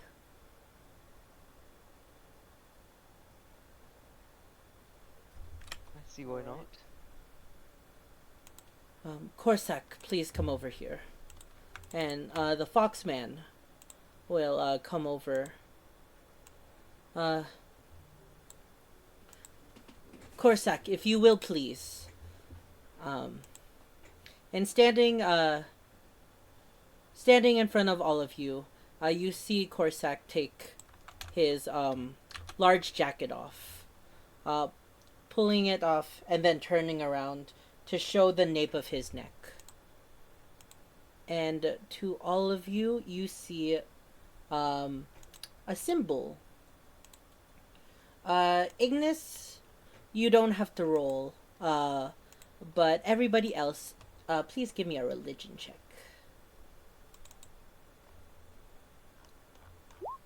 Do I still have advantage or no?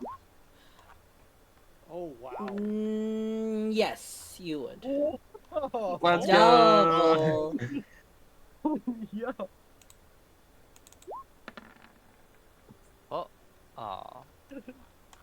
That's all good. You all passed. 1 second. Sorry, I'm trying to find the right symbol. So Malthus have like a point. But the symbol appears to be like a beast print. You know the signature, like middle paw, and then three like finger paws. However, one looks to be clawed and one appears to be feathered, while the middle one looks similar.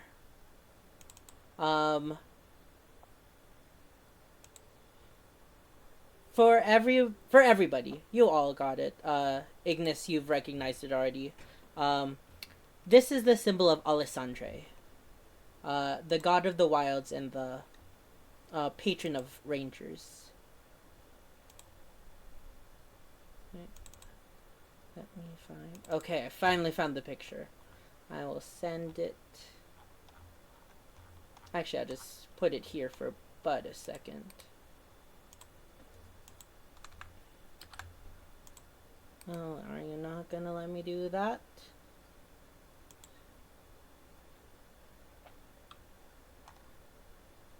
Are you not gonna let me do my thing?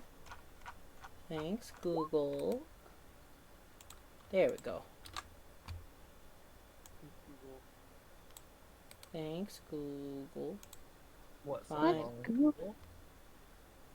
Yeah, Google. So, I have everything in, like, Google Docs, right? But it won't allow me to just drag things from Google Docs into Roll20. Let me just place it down. It might blow up. Okay. You see the falling symbol. It appears to be tattooed on his neck.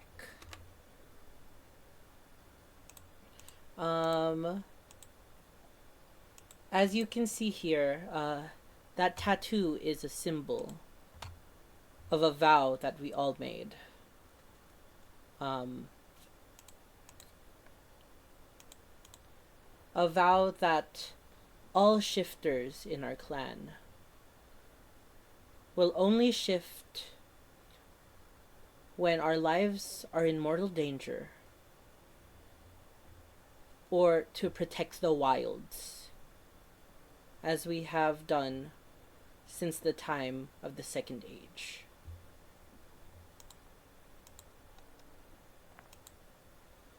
As you can see from my tattoo here, as my sign, he will lift his forearm up and you can see a similar symbol, the symbol of Alessandre. But on top of it, it appears to be marked of sorts.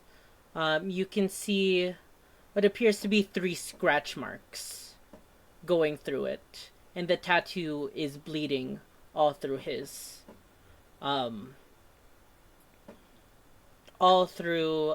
forearm. This is what a symbol of one who has broken the vow looks like. And I can assure you, all the other shifters of this clan have not broken their vows.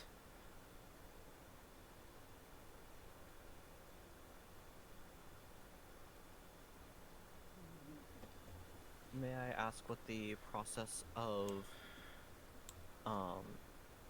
making the vow is like? Yes, you can. We have made these vows. I was the first to make this vow. And any shifter who has come to this household has made the same vow when they have turned 8 years old. This vow is no ordinary, but a Kokyo vow. And we'll just use the same religion checks because everyone did so well. Actually, Ignis, would you like to give me a normal religion check? Since you wouldn't instantly succeed on this one.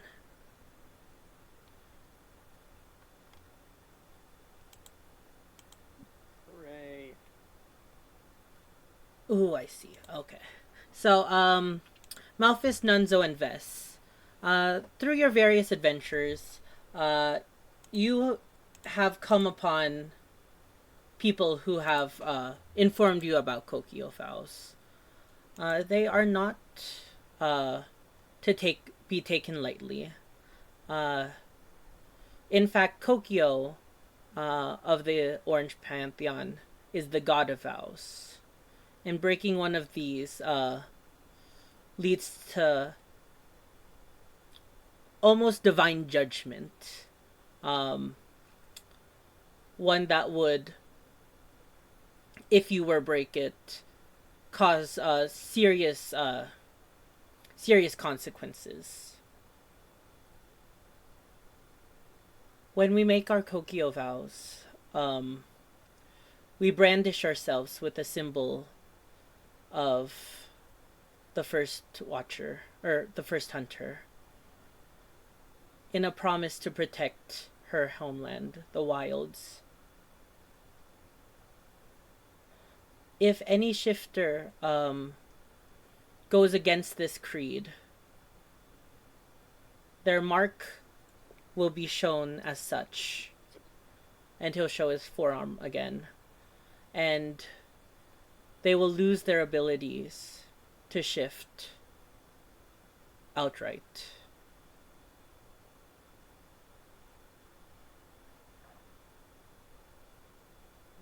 Almost if their connection to the wild was separated. Sorry, I took a pause there, my bad. Oh, no, I'm sorry. May I ask how you lost yours? Roll me a persuasion check.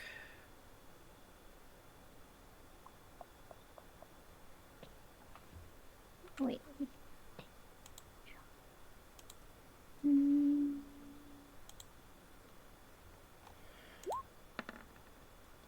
All right, let's go. Ouch. Ouch.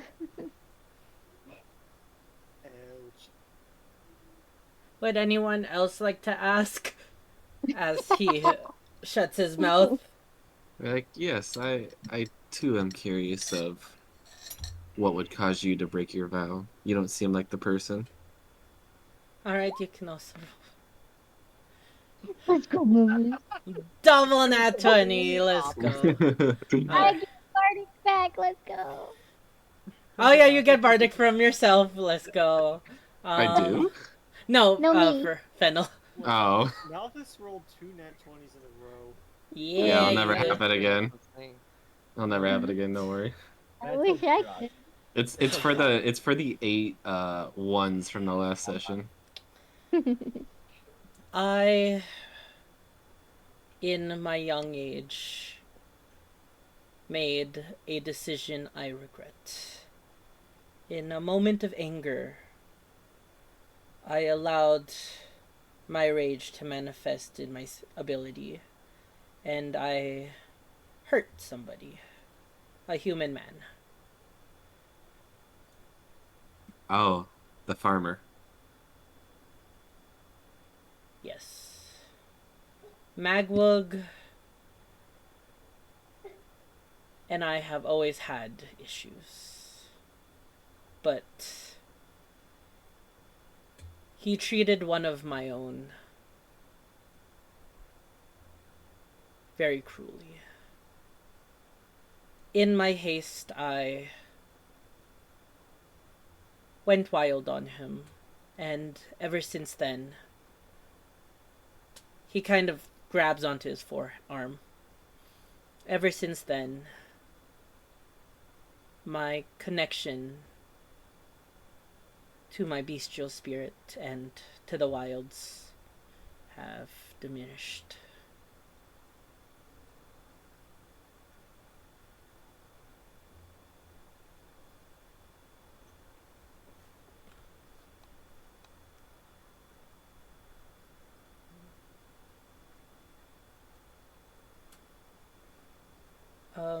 But this is not about me. I am not important in this situation. What is important is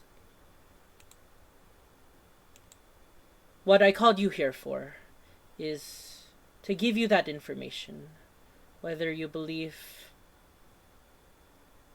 we are not the killer.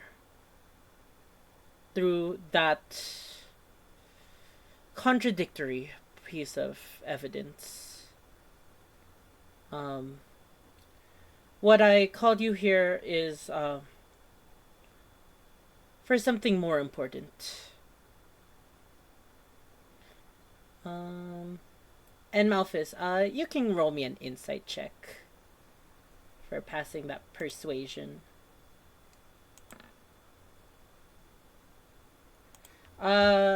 As he changes the subject, Malphus, you get the sense that he is not being fully truthful about that being the only piece of evidence he's willing to share. But other than awesome. that, oh, Crispy, thank you for the raid. Welcome to D&D. How you doing? Sorry about that. What I did want to speak with you about is information. I have other information that possibly could aid you. However, that is something that I am not as willing to share with those that I do not trust yet. However, I would like to give you a chance to gain my trust and be seen as an ally to the Alikin clan.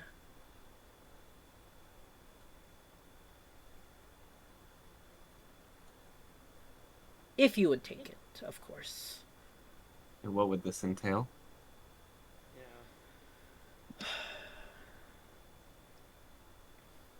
Yeah. As I've stated, I myself am not what I once was to the wilds. And because of that, my power has greatly diminished over through the years. And my children, many of them are not trained to handle situations such as these. But there is an issue of utmost importance that I need assistance with. You recall, during your time here at Bunnyburrow, you encountered a certain pie seller, correct? Yes, the hag. Yes. And you dealt with her well enough. Yeah. Well, I always I always was saying there was something not right with her, but I could not do anything about it. Um, and though her body does now lay cold, um, her influence on this valley has not ended yet. Um, it is to my belief that during her time in life, she used dark magic to summon something. And that something now has escaped her clutches and is running havoc within the forest.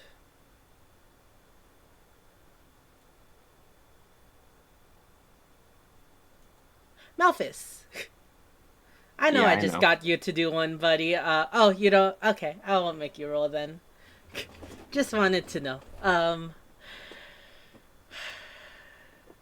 And it is from my children that I've heard of this creature, and that it has even gained allies of the forest. Now I am not alone in fearing that if this threat is unchecked, it may be even more of a problem than the killer of Bunnyborough. And yet I do not trust anyone, such as the knights that say they protect this town, to handle this situation. Allow this to be a test for you all, that if you are able to help us in culling this looming threat, then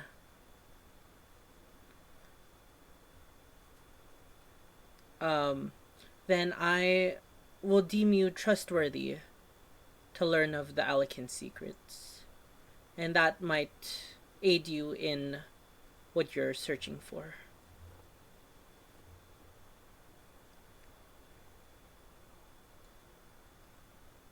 Or All right. aid you in your investigation. Sorry, I should have said that. Um, what say you? I've heard from Malphus.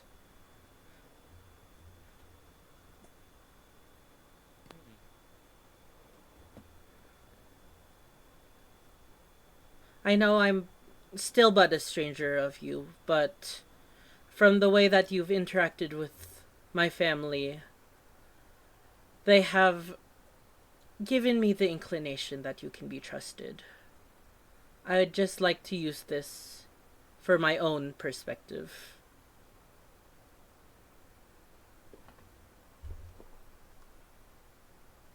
Oh. I suppose that we could do this. Seems intriguing enough to me.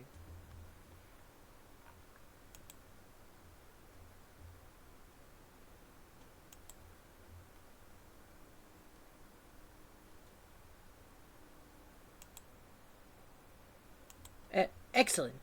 I don't know if Fennel or Vess answered, but I mean, other people said yes, so. Oh, Fennel might be I'll the. just Oh. quietly nod. Okay. I'm glad to hear that. Um,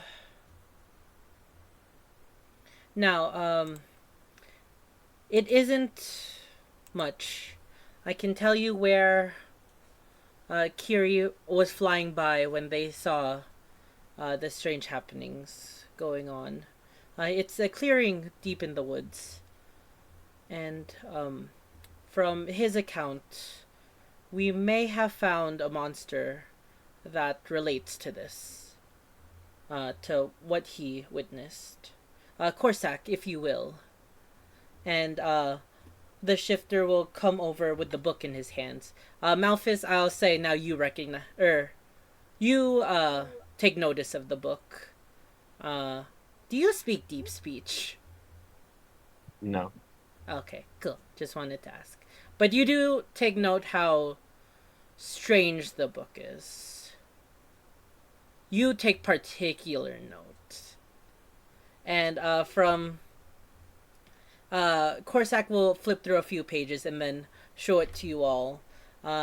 It appears to be a crude drawing, simple in design, and all the words that it's written with also appear to be alien to you all. But it looks like to be a goblin-esque creature, with pale skin and very elongated arms, longer than its body and head even. And in one hand, it is holding what appears to be a string. No. Goblin. Goblin. Goblinoid in appearance, not a man with a no face. No.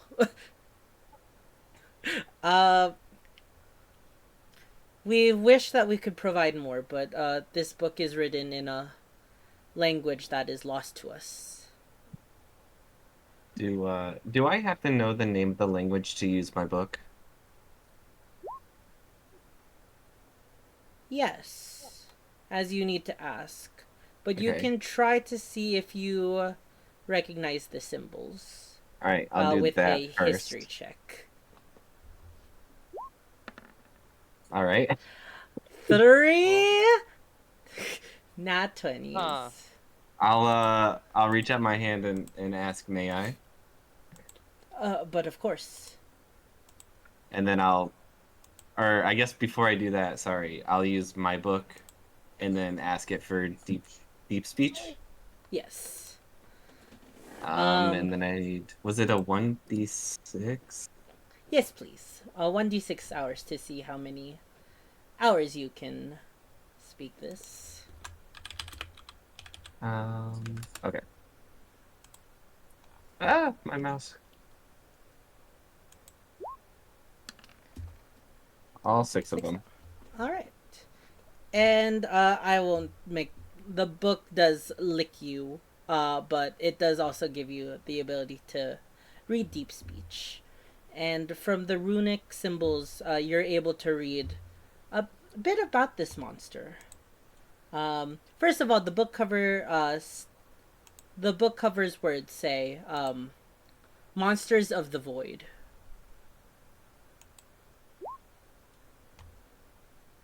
And where did you get this tome from? Through my travels. It's been so long, I don't recall exactly when I picked up this particular book.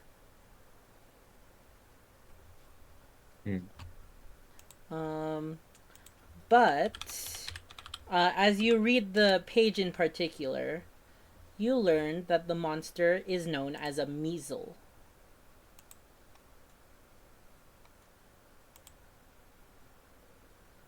I guess oh yeah, go ahead, sorry. I'm sorry. You know that this monster is titled a measle. They are malicious hermits who frequent the void. However, some have been known to escape into the mortal world. They are shadowy creatures that are typically summoned as guards and bound. However, they are also devilish creatures that can build up their own armies. Easily manipulative, or very manipulative. Like, they're good at manipulating others. And you also learn of their signature trait, that all of them have an affinity to a garrote, or a large string. Some of them use them to cleave people apart. Some of them use it to bound people to vows, and some of them even use the groat as strings, like a puppeteer in the shadows. And I will put. And that's what you get from this book. And I'll just read those words out loud, essentially, so the whole group can hear. Oh. So it's a measle that has been summoned to this valley. Dolan, more like it.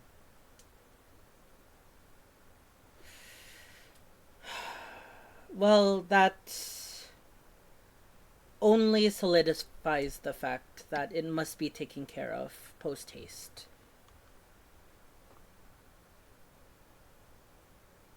Will you all take upon this quest?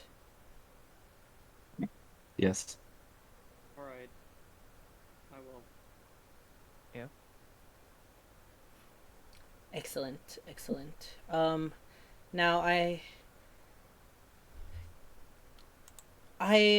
like I said, young Kiri did find its quote unquote hunting grounds. It is a clearing of trees in the middle of the wild forest, just outside or just around Bunnyborough. It should take about half a day's travel, though from his account, the creature only appeared at night. So I recommend that you travel there, and wait until dusk for him to arrive, or wait for it to arrive. There, you might face a tough battle. Are you prepared for that? Oh, I'm always ready. I hope so. I'll never be. All right. Excellent. Now, a bit of a warning. As you travel the woods, to the clearing, there is a cave that you will pass by. I implore you to not go in there, as there is danger within. Just continue up the path to the clearing, and then find me when the issue has been dealt with. Preferably if you would bring back a token of the slain monster as proof.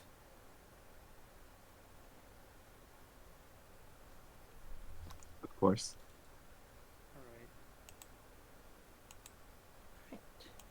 Alright. Now, if that is all, I will leave you with the rest of the night to prepare, as you will travel towards there. Unless, is there anything else that you might find my knowledge is helpful to? I'm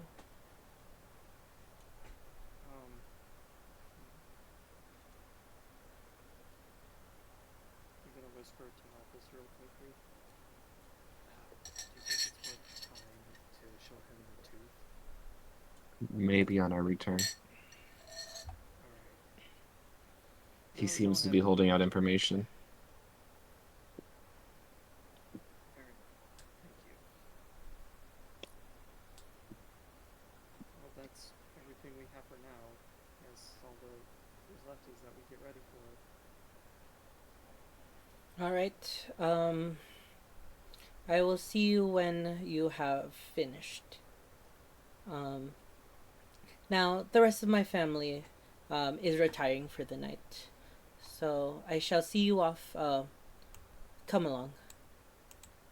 And- I'll hand the book back to, was it Corsic? Is that how you say his name? Corsac? Yeah. Corsac. I don't know. It's a fox. And I'll hand it back to him and say I'd be interested to read more into this book on my ventures back, if possible. I will hold it for you. Do you know the language of this tome? Nope. It is deep speech, and if you're interested, maybe I could translate some of it into English for future use. Or common, Oh, sorry. that would be wonderful, actually. I'm curious to see what this tome holds, and if I'm going through it, might as well write it down in the common tongue. Then, hope to see you back soon. Alive and well. Hope to be back soon. And I'll be off. Alright.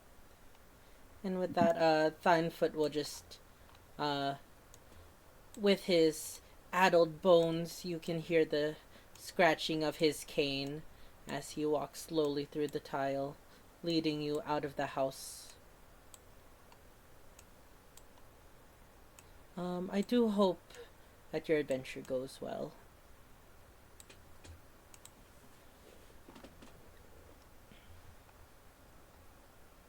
Thank you for the hospitality.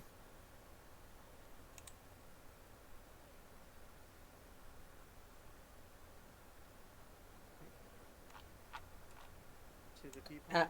I'll bring Fennel. Yeah, to the pea pod. And let me go switch Hooray. up.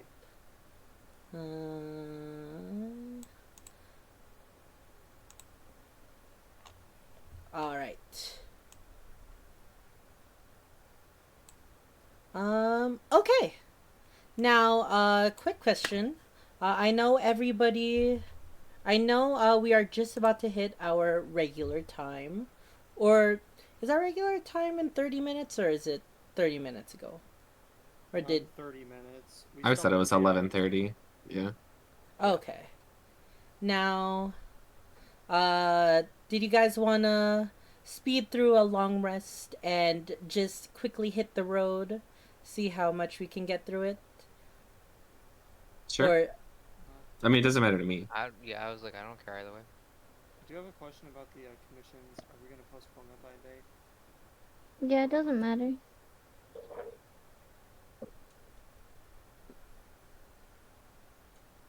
yeah. Just getting things on the way. Let's focus on the story. Before we long rest, I do want to ask Fennel if I could take a look at the briefcase that Oshua gave us. Briefcase. The poisoner. Which may token. Oh. Okay, oh, Malphus. oh, oh. I thought I gave that to you already. Oh no, I still have it. Okay, yeah. What do you need it for? What told me that we might be able to make some poisons with this. Hmm. Perhaps I can turn some of that wolf's bane I got Mm-hmm. into something we can use. Could you put that kind of stuff like on a weapon? That's what I was thinking. Roll me a nature check, Vess. Either nature or history.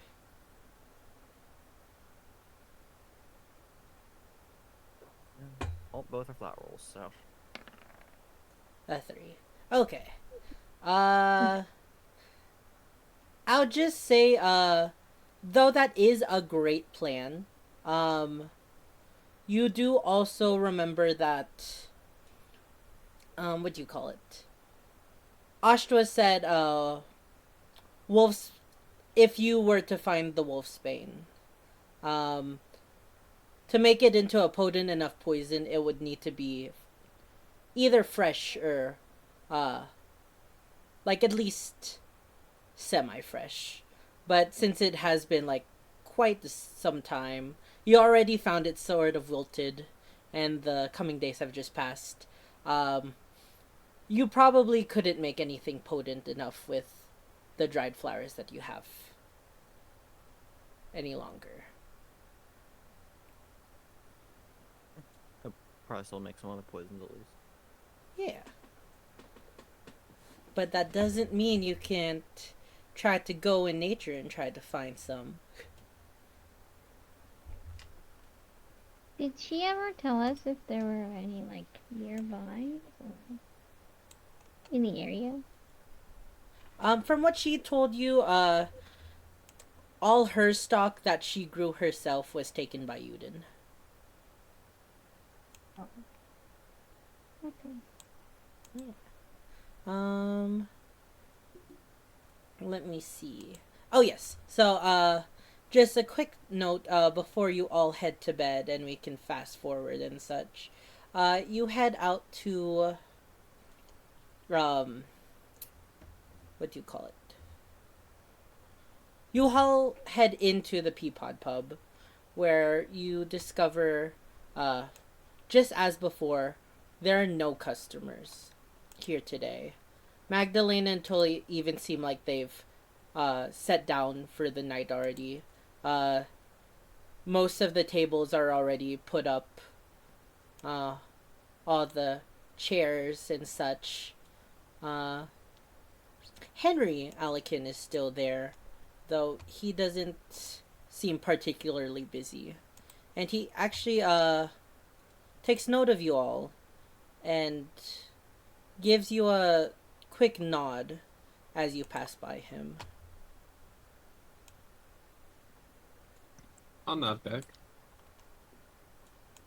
I'll wave.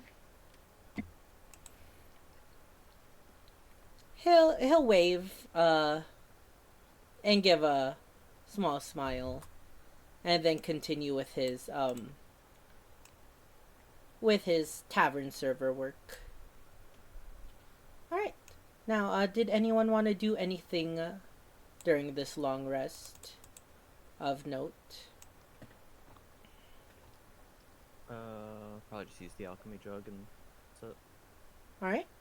So you can siphon, I think it was 1 vial of poison? Yeah. Mm-hmm. All right. And then everybody else is just long resting and such. Yeah. Yeah. I will say, let's just do a big, time jump right now. You all go to sleep, have a non-eventful rest. And when you wake up bright and early in the morning, you all prepare, to take your adventure. Freddy actually comes by, asking for an update from Sir Edwin. Or asking you to update him to tell Sir Edwin your plans for the day.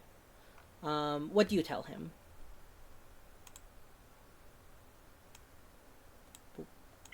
We're investigating. All right. Sounds good. Bye,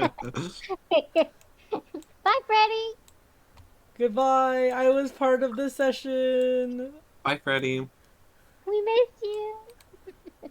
For real.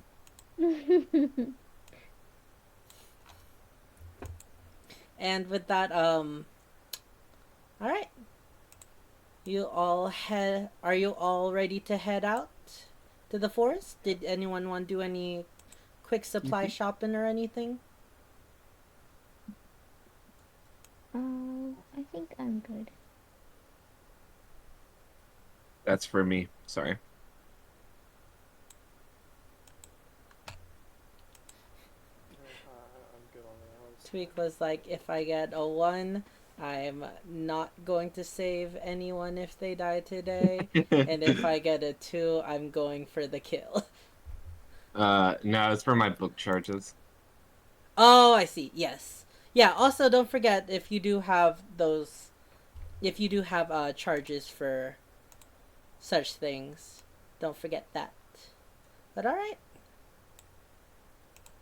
Adventure time. To the road. 20s you're gonna get. Every time. Now,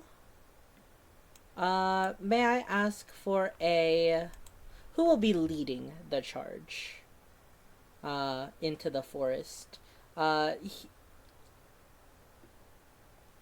do you call it? Thinefoot did give you clear instructions on the path to go in the forest. However, you still find it best to have somebody leading the group. Does anybody step up for that? Ignis would not be a leader. I guess considering that I know what the musil is and where it hails from, I'll ask the group if they're okay with me stepping up. I vote Malphus. Quite fine by me. Considering you have the most information, it's probably the best. All right. Yeah, 'cause you don't know where you're going. We've known that. So yeah, Very funny. Malphus, you Yes. take charge and head into the wild woods just outside of Bunnyburrow. As you are confident that you know about this measle and why he is here. Almost like unfinished business to you with Mona. Roll me a survival check as you Great. begin walking through the woods. Don't worry, this could only go well, but if it's high, it goes very well. Okay. It's like a good or a great option. What is it tonight? Let's go. All right. So What you is just that? Actually, reduce. all those nat ones are coming back. You just reduced 2 random encounters into 1. So good job. Let's go. You better stop that when we fight. I'm gonna need my bark back. But yes. I'm on a mission. Here, Imagine everybody if place Bardic your suddenly gets points. characters around here. Where I'm pinging. I was hoping I could. What do you guys see? I think I set the fog of war up where you can't see inside the cave too far inside. Was that a cave? Yeah, Like this area? okay. Yeah. Yeah, I Okay. thought it was like a bridge. Nah, it's a cave. Yeah, I can see like 3 tiles then. Okay, that's good. That's good. All right. I'll grab Vest. Oh. Vest, could you place yourself on the tile as Malphus, I think he dipped dedicated. for a second. Oh no, he's back. Oh. Dedicated to finish the business with Mona and finally rid this valley from her influence. Takes charge and leads through the path in the forest. The path isn't too difficult to follow. Like I said, Thinefoot was quite clear about where he said. And no eventful travel happens until you reach this area. You come upon, or you follow along the path easy enough until you come to a bit of a small, open place where you take 2 things of note. First of all, right off the path, a couple meters away, you can see what seems to be a cavern opening in the face of a mountain. You all remember Thinefoot's warning that there is danger in this cave and you should not approach. But the second thing you notice is along the path, actually, in front of you, you notice upon these trees are many spider webs that seem to go from tree to tree all around.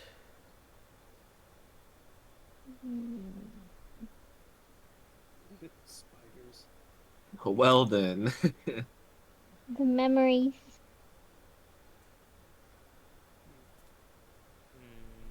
Hold on 1 second. Can I do a perception check of hearing to see if I can hear anything rustle over the distance? Yeah, I'll give you a perception check of hearing. I'll let you know if you hear rustling in particular. You don't have to specify that much, or I might say you don't hear rustling, but you would have heard other things. I'm just sorry. He is almost here for this session. He was almost here for this session. All right, an 18. Awesome. Yes. Nunzo, you take a moment, close your eyes and allow your hearing to overtake your senses, or like follow your senses. And you actually hear two sorts of noises that make you realize. Deep dark or deep within the forest, where the webs seem to continue, you do hear the trudging of what sounds to be multiple footsteps. It's quite. The sound is a bit loud, as it seems like whatever is causing it is large. But Nunzo, you also hear a second sound that makes you realize. You hear a buzzing sound, which, as you turn to your right, you actually see in the middle of, connected to the spider webs and connected to the trees that the spider webs are touching, appears to be a very large comb-like structure.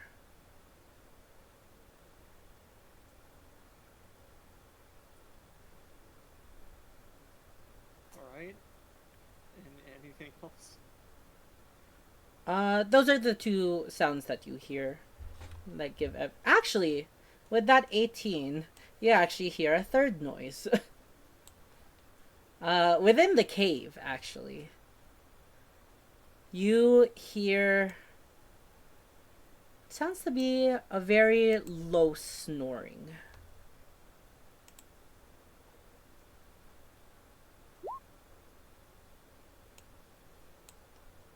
Alright, I would like to relay this to everyone. Alright.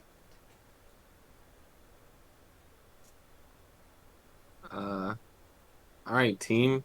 So, what are we thinking? The webbed path or the ominous warning path?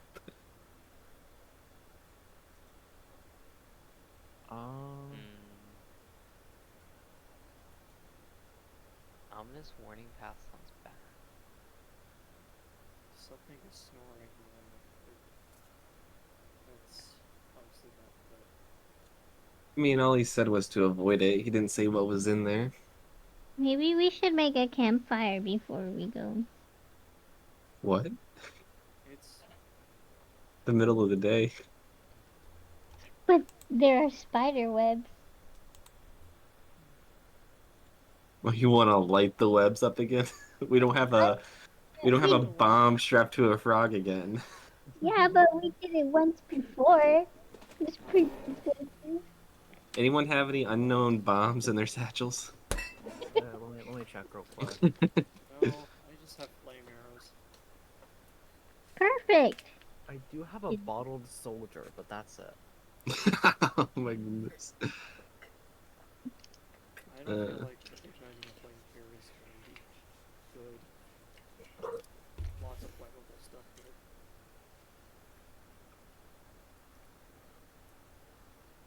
I mean, we could throw a stick at the web and see what comes out.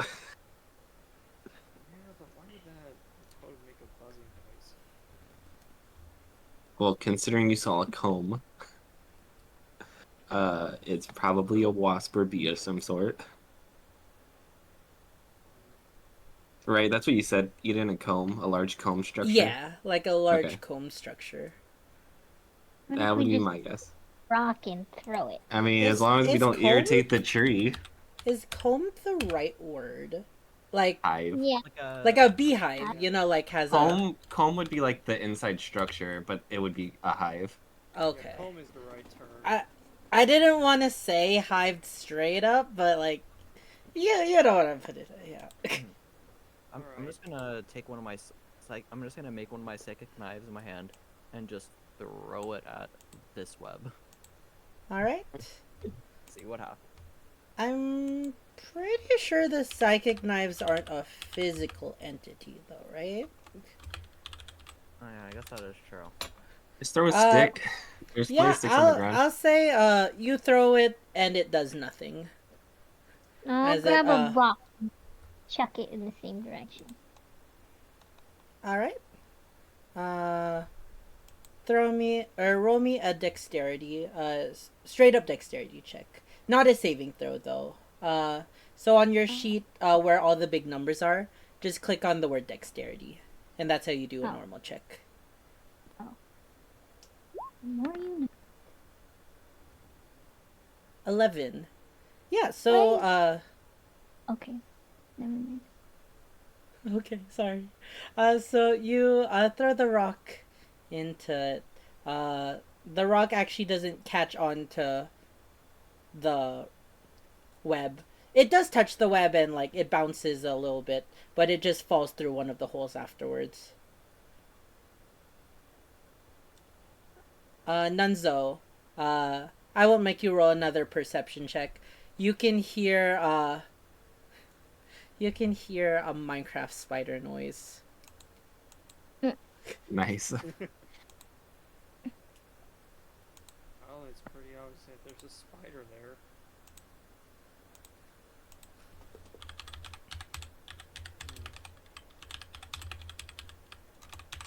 Okay, how about a stick? You know, the long let's, thing that will probably catch on the web. Let's try that. And I grab a stick and throw it at the web. All right. You throw a stick at the web, and it does stick pretty well. It moves the web up and down more. Uh, though you do not see anything, you can hear evident chittering around Nunzo and moving closer to the web. But the noises still seem to come from inside the tree. Oh, it's from inside the house. See, I'd like to take this moment to summon my short sword before I forget. Of course, of course.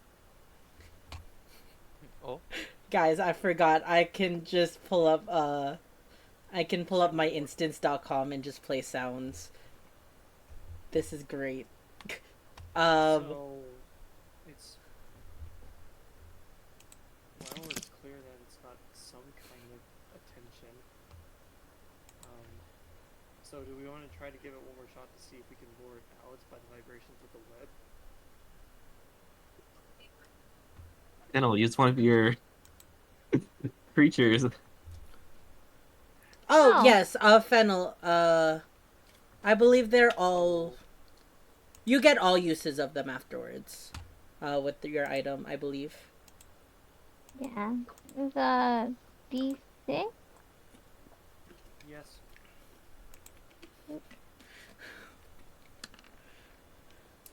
That's another boar.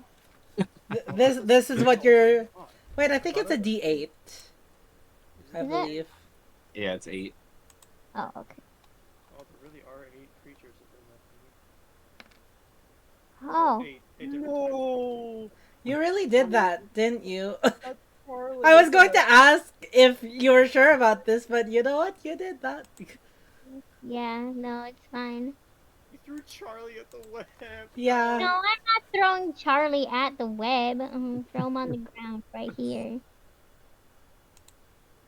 Oh, wait, I can do, like, more, I thought can't I? I thought you said you were throwing it at the web. No, I didn't say that. I just said I wanted to use it.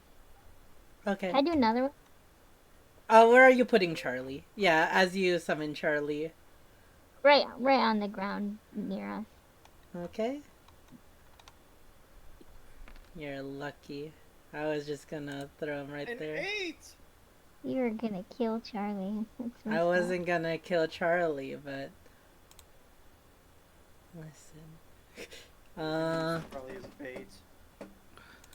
No, I would never. You shut your mouth. All right. I was referring to Eden, not So. you. Also, just realized we probably don't want to be too loud during this combat. Yeah. So Luckily, the barbarian isn't here. two things happen. First of all, there's Charlie. Oh wait, there's Charlie. Second of all, are you throwing this one into the web? No, I'm Just gonna spawn it throw it normally and you have them charge through the web. near us. All right, I'll just place. You summon a bear. Whoa! Oh my god. That's big. Fight the That's- power. That's Bernie. No, we Bernie? already have a Bernie. No, oh. Bear. You don't have a Bernie. I don't. Wait, Fennel. This is dumb, but what if you just name him Teddy? No. Bernie. Barbarous. We'll name him Bernie for now. No, his name is was it- Theodore. His name is Theodore? Theodore. Oh, right. I like that. Was it Bernie because that's what Fire Girls teddy Yeah. bears? Yeah. I had a feeling it was adult. Oh, Theodore oh, Bernie. my whole thing just bugged out. Wait 1 second. But yeah, you summon Bernie in front of you. What if he just growls really loud at the web? No, the cave. Don't forget the Also- cave. Yeah, there's the cave. Oh yeah. Okay, never mind. I mean, he's a big bear. Just have him swat the web. But what if he gets stuck? He's a pretty Uh, big guy. He's a big guy. He's like triple my height at least. Is it like a giant bear or like a regular bear? From the bag, it says it's a brown bear. Those, Okay. those are pretty big bears. yeah, those are big. Okay. And I'm gonna ask him to use his claws to swipe one of the corners of the web and just kind of like cut it. All right. Theodore will kind of sneeze, nod his head at you in acceptance, and then walk over. Now, I just want to say, brown bears don't take any delicacy in their attacks. That's fine. Let's go. All right, so he'll walk over and try to do an attack with advantage. 10 + 5. 19 will certainly hit. He will do +4 to. Okay, I was like, as long as he gets. No, he can't fail this. With that, he swipes the webs away from the ground. But in his savagery of swiping his claw, the webs in his claw get pulled down, and kind of a web chain reaction occurs, pulling the comb structure in this tree down onto the ground, cracking it open. And from within, 3 giant hornets appear. And almost as if this was a D&D encounter, at the same time, from the darkness, 2 giant spiders appear. Everyone, Hello. let's have some combat, shall we?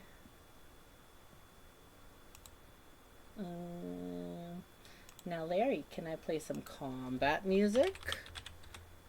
No. Please, Larry. Hooray, we have to roll for initiative. Yes, everybody roll me initiative. Bernie will move right after your attack, Fennel.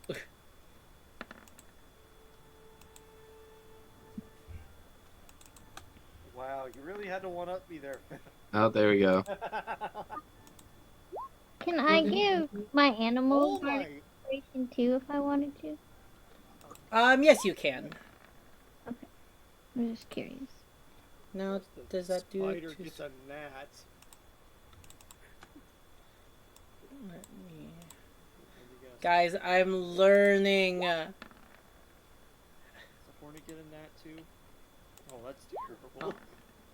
Wow, that was rude, Delta. Next time you get a shit roll, I'm gonna be like, wow, that's terrible.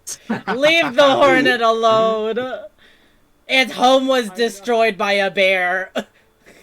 Oh, for a second I thought you called it homeless. I was about to laugh.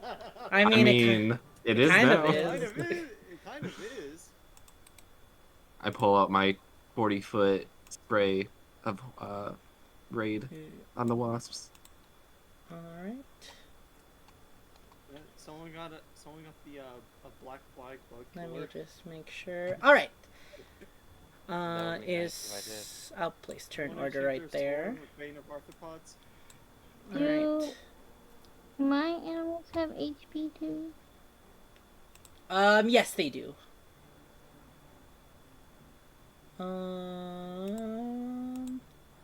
What was Bernie's rule? Theodore. Theodore. Let me Hey, just add his HP. 105. Whoa, that's crazy.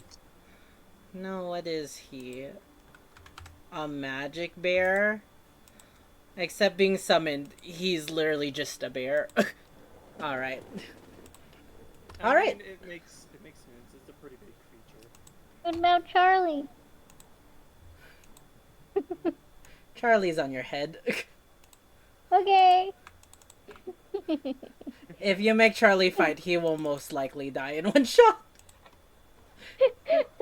Oof. Charlie Charlie. scurries, seeing the hornets and spiders, into your shirt.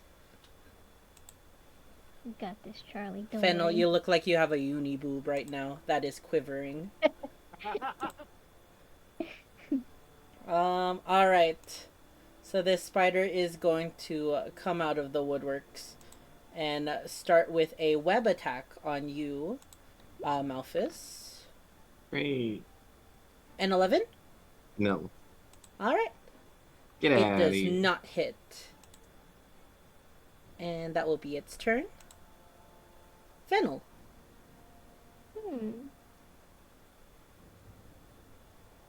Oh, am I attacking? Yep, it is your turn. Okay.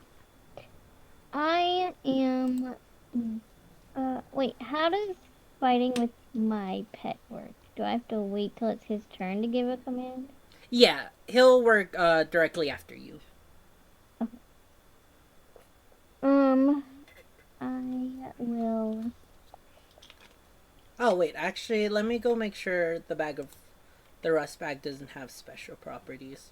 But yeah, let's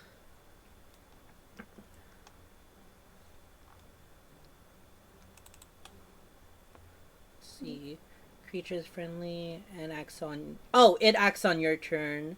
You can use a bonus action to command how the creature moves and what action it takes on its next turn. Okay. In the absence of such orders, the creatures act in a fashion appropriate to its nature. Okay. I can I attack at the same time as Theodore? Yeah, like a group attack? Yeah, like together. Okay. Okay. I'm gonna have him slash. Wait, I think I can reach. I'm pretty sure I can. I'm gonna have him slash the spider in front of him, and at the same time, I'm going to run up here with him, and well, maybe like back here, and do like vicious mockery. on the Alright. spider. Vicious Mockery is a wisdom save. Yes. Got it. That's a fail. Alright. How do I... Oh. Wait. Do you have How do something? I do... You should have something on your attacks page, no? I'm clicking on the thing. Oh, and wait it's one not. second. I feel like Okay. I'm missing. Okay. Try it again. There it goes. There we go. 2 psychic damage. Okay. What do you say to the spider? You're big and hairy, and you have too many eyes. Well, the spider takes that personally, as Theodore will roll for his attack now.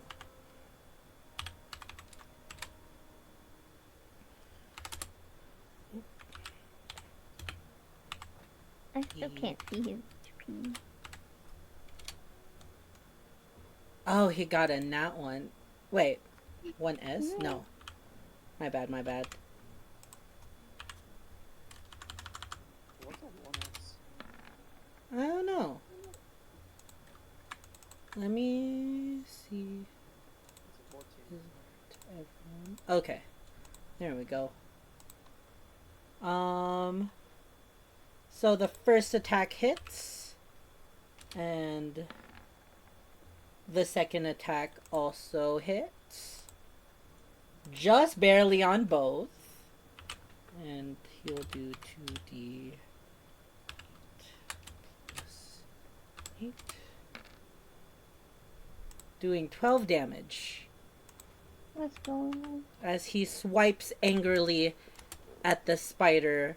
The spider juts back, a very angry and unabashed. Alright. You guys can hear that when I do that, right? Yeah. Yeah. Yes. Okay, cool. Oh, I'm gonna be using these buttons a lot more often now. Alrighty. Next on initiative, Nunzo. Alright, so I'm going to take a bow and I'll shoot this guy. Alright. Take the bow.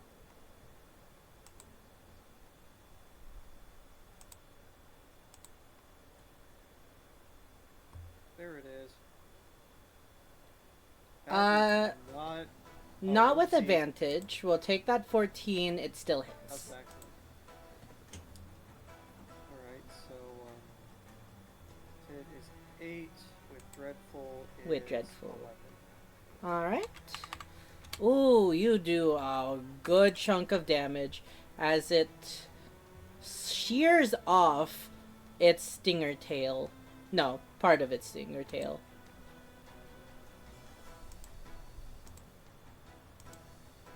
Alright. Almost one shot thing. Alright, I'm gonna move over yonder. That's not moving a token, that's moving the entire map. Okay, there we go. Right here. Anyway. Alright. Now it's this first giant hornet's turn. Giant. Oh, I put giant hornet, but it also says giant wasp. Potato. It's gonna move 5, 10, 15, 20, 25. And go for you, Nunzo. AC? 15. A 17? Okay. Will hit. And would you roll me a Constitution saving throw?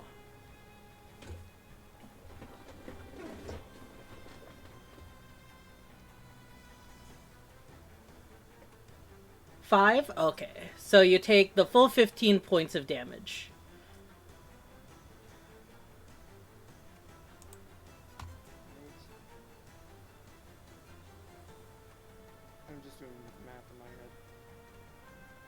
Oh, if you don't want to do the auto math, you can also just click in the bubble and click -15 or +15 to heal.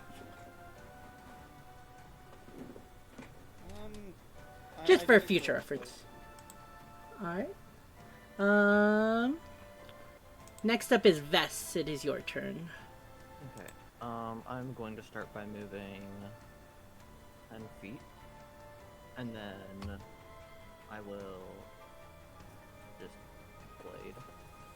Okay. I forget, do I get advantage on this from Nunzo being there, or? No. You do get your sneak attack from it, but you do not get advantage from it. I always forget because normally it's advantage is 10. 10? Unfortunately, that will not hit. Bonus action psychic blade. Alright. 17, that one will hit. So this one is the D4 one. Yes. So 7 plus sneak attack. 9 points of damage. Let's go as you do some psychic damage to this bug. It seems furious. Next up. Oh, and sorry. I was saying I'll end my turn there. Okay. This hornet will go over to Fennel for a quick little sting at the bunny. A 12? No. Let's go. As it tries to sting you, you duck right out of the way, and Charlie hovers in the air for a moment, and its stinger goes right in between your head and Charlie before pulling out and Charlie falling back on your head. Alright, this giant spider's turn. It will go and try a web attack as well, this time at Theodore.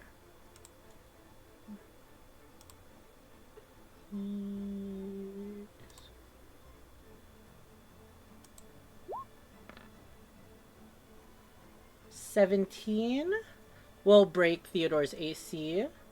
Target is restrained by webbing. So now, a big glop of webs stop Theodore from moving. Oh, actually, he has disadvantage because of Vicious Mockery. Never mind, sorry.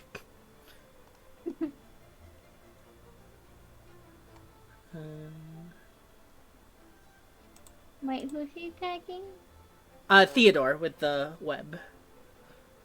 And then he'll move 5, 10, 15, 20, 25, 30. Alright. And that will be his turn.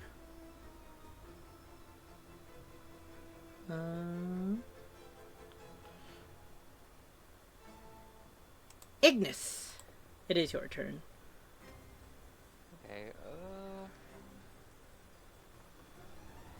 I'm gonna lunge at the spider. The spider specifically. Alright. My rapier. Give it a stab. Oh, A 7 unfortunately will not hit. okay. Well, that was fun while it lasted. Anything else you want to do on your turn? You still have your bonus action. No. Alright. Lastly, this hornet. Move over 5, 10, 15. And we'll try a stabby at Vessi. A 9. Probably won't hit. Yeah, that's a miss. Alright, and that will be its turn. Malphus. All the way, a little old 3. The You 20s had to made run it, out though. sometime. So what- I'll use my bonus action to cast Hexblade's Curse on the spider that's in front of me. Alright. I'll add that nice red color. Like you. I'll give it a good old swing of the short sword. Okay. 25. will hit. So the. Okay, never mind. Sorry. Alright. This. 7 for the 7. base damage. And then Hexblade Cool. Curse adds straight roll? Or straight Pro- extra? Proficiency bonus? Proficiency bonus. So 2 Is that more. just +2? I think so. At this level it would be. So Okay. 7 plus 2 is 9 damage. Alright. Wait, So, actually, doesn't Hexblade's Curse make it so you crit on 19? Yeah, I didn't roll a 19, did I? You rolled a 19. Oh, yeah, I rolled a 19. That's crit. oh, let's go. Alright. Sorry. Roll that dice again. Or that which one am I damage. Just damage. Just- Another 7. Now, does Hex... I don't think flat rolls, Oh, wait, no. Sorry. We're doing, we do crunchy for gnats. So it's the full die. So... I'm having so much trouble with math. Okay, so it's 6 plus 7. 13 plus 2 is 15. Wait, 6 plus 7? Yeah, 6 plus 7. Wouldn't it be 10 plus 7 because you add the modifier too, or no? For crunchy, I don't think you add the modifier. I think it's just the max of the dice plus an additional roll. Okay. Yeah. So that's 13, 15. Alright. Malphus, which eye do you want to poke out? Because you definitely poked out one of them, if not more. The big one on the left. Let's go.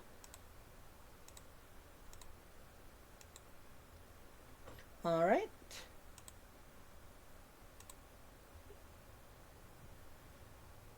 So curious, how much damage did I do that turn?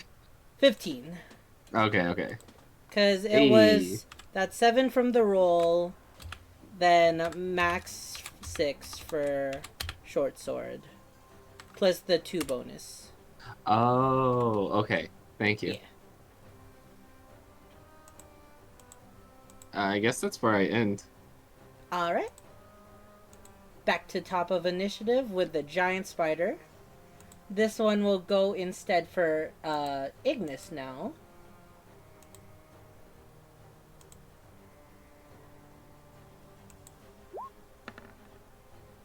A 9 will not hit. Rolled that 20, but he can't hit his Oh. targets. Listen, he's He was a trying. Fennel. Actually, beforehand, the spider will try to flee. Malphus and Ignis, you do both have reactions if you want it. Let's go. Yeah, I'll swing my sword at him. Alright. I'll go for like another lunge attack. Oh, there it is. Metal. The rapier will hit. Yay! Aw. The tragedy. 4 damage. That would have killed the other one. Alright. I know, but that And one almost was fleeing. 5, 10, 15, 20, 25, 30, and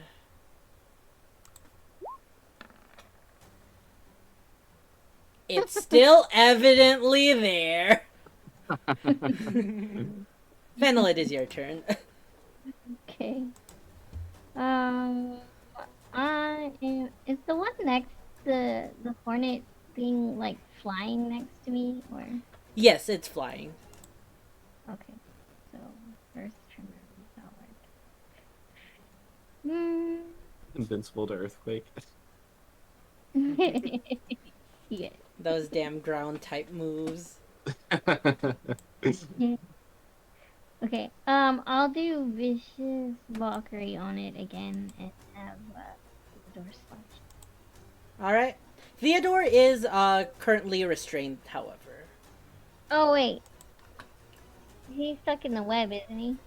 Yes, he can use his turn to try and break out of the web, or somebody else can try to break it out with an attack. I'm gonna try and break him out Alright. because he'd be stronger than me. So, if you would... Hold up, I'm trying to find where the web was. Let me just reread it. Yeah, roll me a... what are you trying to break it with? It's immune to bludgeoning, though. Do you have anything to cut it with? I have a dagger. Yeah. That will Yeah. work.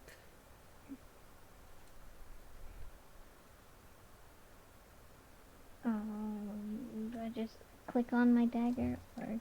Yep. Oh, yeah.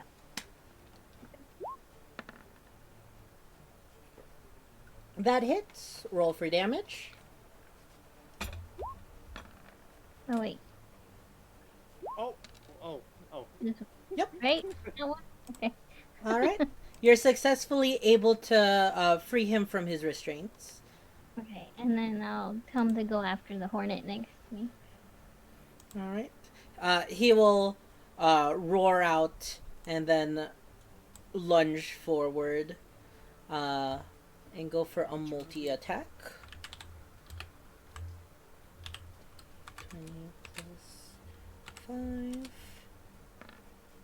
First one hits. Second one hits. And I think he might be dead here. Nice. Oh, actually, second one doesn't hit. That's a 10. Sorry, I thought that would set a higher number. So first one hits. Oh, almost dropped that AC. Yeah, I know. I had to stop myself. Don't worry, guys. I got this.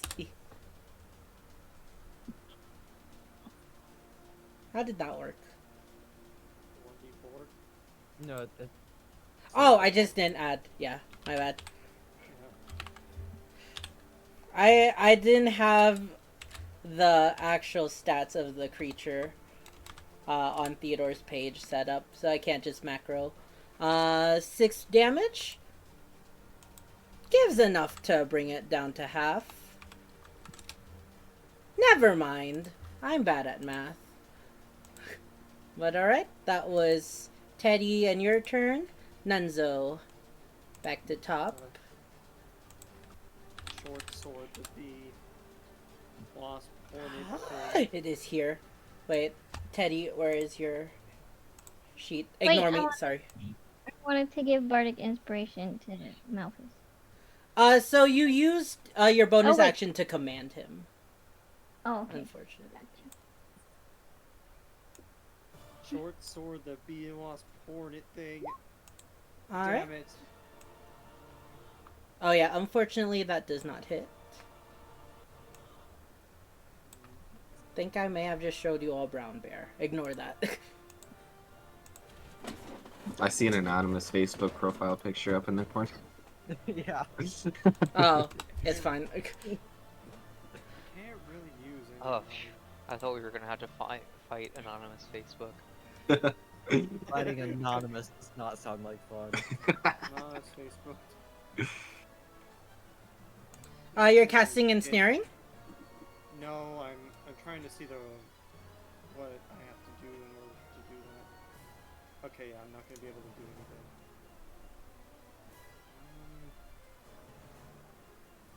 Yeah, I can't do anything. Alright. That's the end of your turn. Hornet's turn. Hornet is going to go back and hit you for another. Is this? This song sounds familiar, but I'm not gonna click to see what it is. 11? Will not hit. Okay. Vest, it is your turn.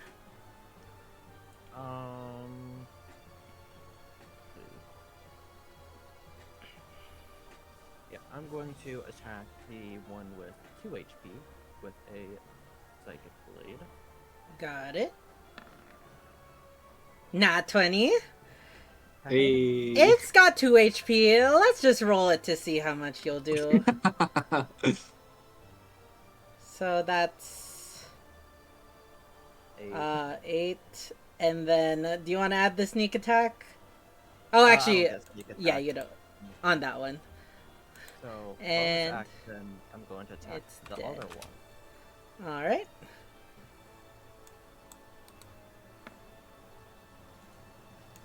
An 11 will not hit, unfortunately. Okay. Badge. Alright. Oh. That's all I got. Alright. Hornet up here will go attack Fennel again.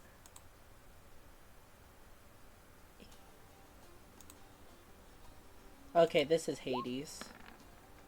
Which, by the way, Hades developers, if you're somehow watching this, you're really pretty, and I would love the Hades 2 test fire.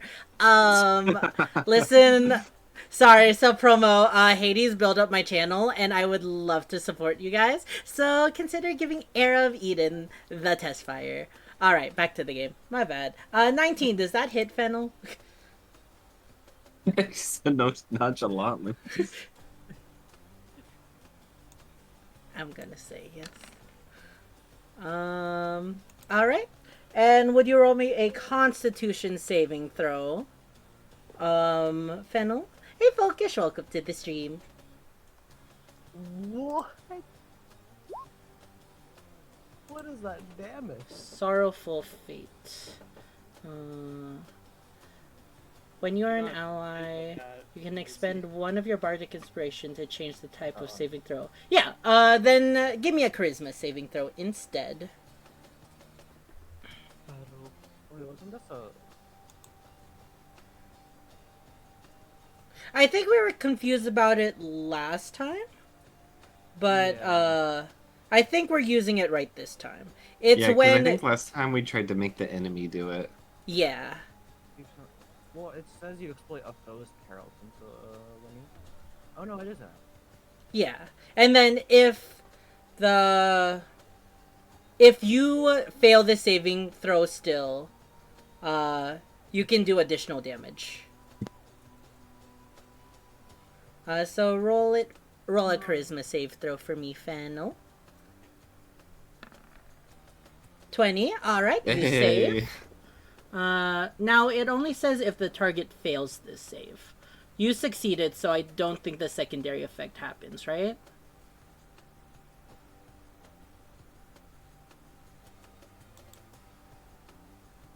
Yeah, I don't think so. Okay. But yes, you succeed. So instead of that damage, you only take 9 points of damage. Instead of 15.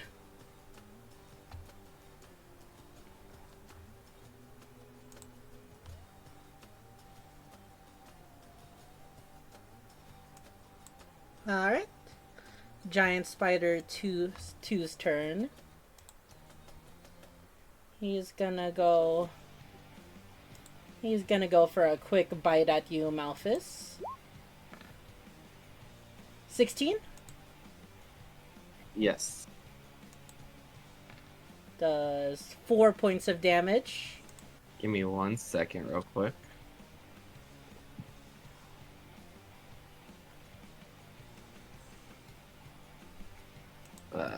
God, I love Hades. It's such a great game.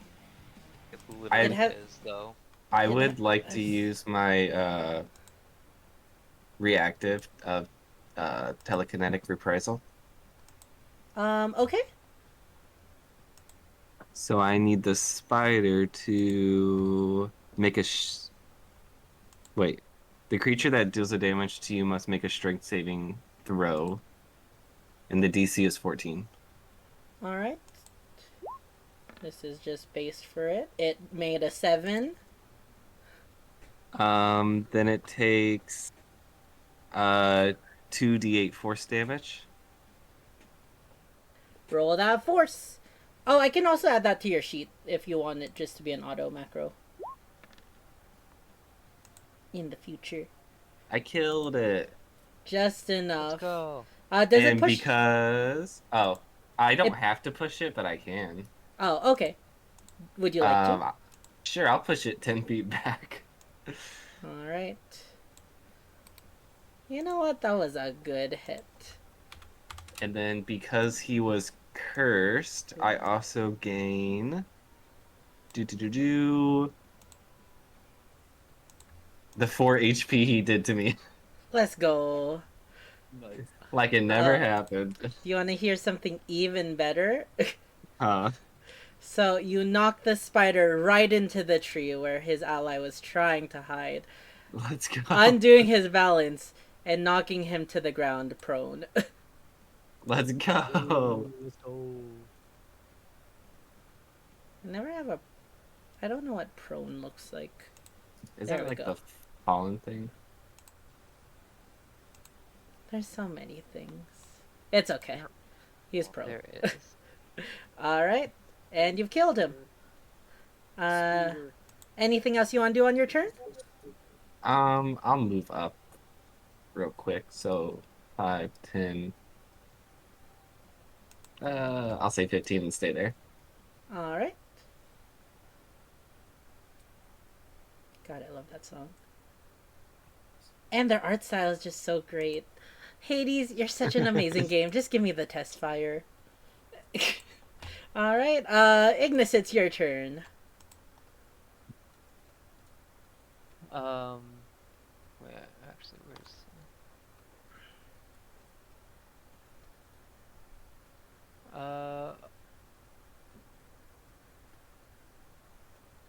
Yeah. I'll go ahead and move up here and go ahead and try to attack this. Beyond, I did on both Steam and on the page. Oh, okay.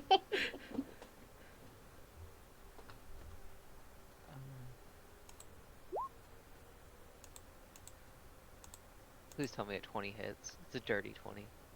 A dirty 20 does indeed hit. Oh, for 9 damage. It had 7, so I couldn't reveal it. But let's go, you took it out. Alright. You skewer the bug. You pull your blade out of its body, and a viscous green slime coats your sword. Ew. Delicious. Okay. Anything else you want to do on your turn? Nope, that was about it. Alright. Oh, Eden, I have to move back. It's pure. That was a reactive, not my turn. Okay. I think you were right here. No, because when I did that damage, that was my reactive. It wasn't actually on my turn, so I can't move. Oh no, you can still move your movement speed. on But it your wasn't turn. my turn. Oh, It was the I spider's see. turn. It was my reactive. That You're did right. that. You're right. Okay, yeah. My bad. My bad.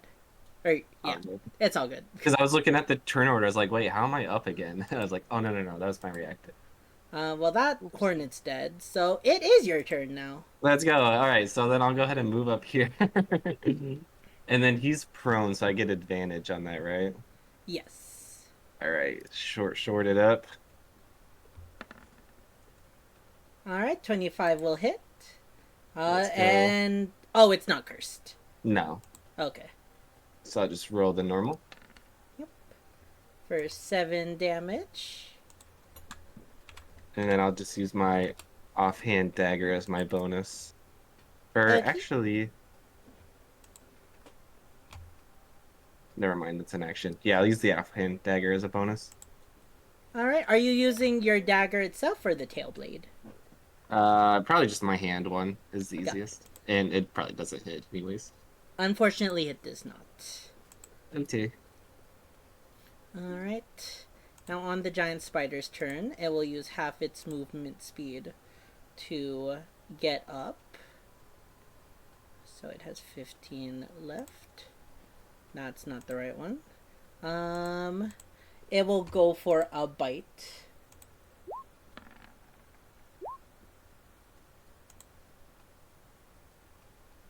Oh, the dagger would get advantage. Whoops. It was still, if you want to Even roll. as a bonus? Yeah, because all attacks against a prone creature. That one does hit. Nice. 1 damage. Well, it's something. Mattered. It's Listen, one it's th- gonna. We're gonna hit it for the exact amount we're gonna need to, and that one will matter. All right. Alright. So it takes that 1 damage, but it will bite you Ow. for 4 damage. And then it will No, try the 4 damage I just got back. it will try to move away once again. Bernie will not take a reaction, but Malphus if you so choose to. It's not about. The reactions are not in my favor. Fennel. Vardic. What? Can I use inspiration on that? You can if you want. Oh, it's part of You know what? I'll save it. It's fine. the tragedy. Alright. And It is a it will- tragedy indeed.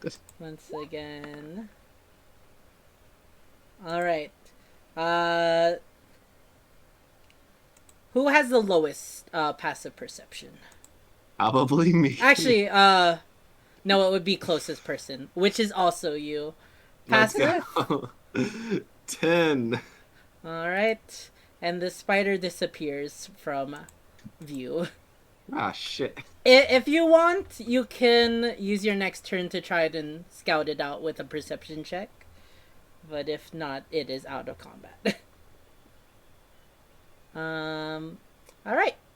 Fennel, it is your turn. Okay. I will healing word Nunzo. Alright. That is your bonus action.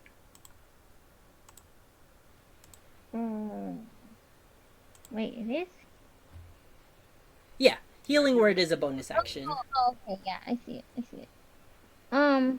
Cure wounds is an action. I don't have that one. I do. I have cure wounds. You don't have healing Oh, word? well, you're kidding. Never mind. You can heal yourself, and I'll just give you bardic inspiration. Oh, jeez. Oh, you took silver orbs. I thought you were going to make a roll. No, you can have bardic inspiration, and I'll just take my viola and smash this one on the head. Alright. So, I'll put a... I wish there was like a guitar symbol or something. That'd be a good bardic inspiration symbol. I wonder if you can make your own symbols. A 10 unfortunately does not hit. Great. Yeah, we can use that purple for now. Alright. Bernie. There's a flag. Oh, there. Yeah, that works. Didn't we use purple Rally. for Bardic before? Yeah, we used purple for bardic Purple before, and- but I want the pretty. I want like a guitar or a lute. Yeah. But Bernie, without any command, is gonna go over and he's going to start eating the spider. No, Bernie. I mean Theodore. Or Theodore. No! It's gross. Better Uh, be able to talk him out of this. Didn't I eat the spider last time? You ate a spider? With the goblins? Weren't they eating spider? What Oh, were they eating? I think they were eating that spider. Hell yeah. You go, you go, Theodore. I know what it tastes like. Ew. let's Mm. see. Yeah, he rips a whole leg off the spider and just starts nomming on it. Oh god. All right, Nunzo, it's your turn. I'm gonna short sword it. All right, 14 will hit. Now I think with anything with your dreadful, you should hit. Yep. 14. All right, and with your short sword, you skewer the bug. Similar to Ignis's rapier, it is now coated in bug juice. But What it's about dead. this symbol? Oh, it's beyond dead. Oh, that Negative works. 6 dead. Negative Ooh. 6 dead. Let's go. All right, and with that, you have finished combat. Yay. Hooray. I think that's the fastest we've been in combat. Yeah. Like We know what we're Hooray. doing. Woo!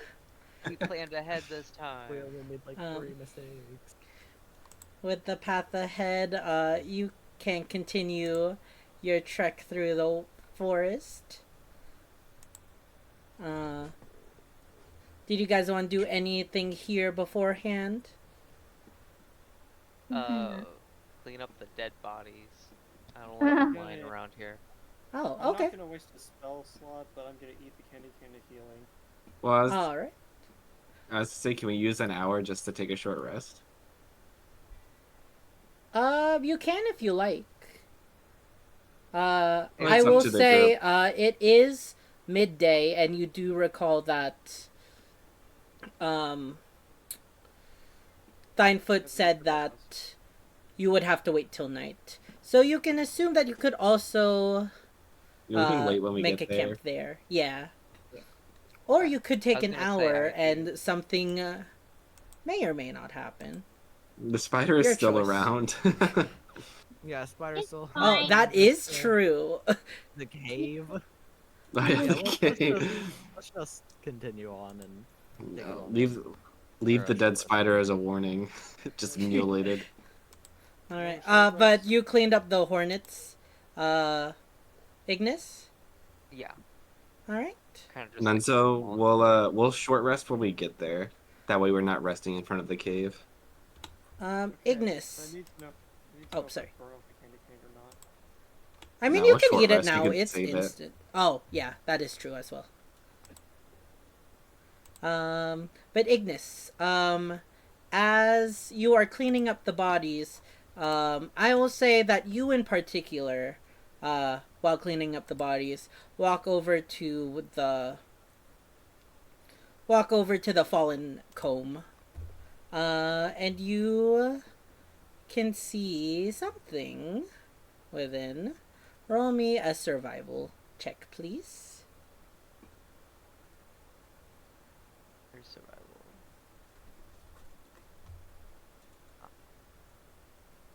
13. All right. Um, within the comb, you can actually see fresh honey within. I know hornets and bees and wasps don't all make honey, but you know what? This is my world. You find honey within. Uh, and as you give it a taste, you actually find that it tastes quite amazing, better than real honey. And you realize that there might be some properties that you can use. Would be good to take it and examine it later. Do I just stick it in my pocket, or do I have something that I can stick it in? Let me see. Ye old parchment paper. True.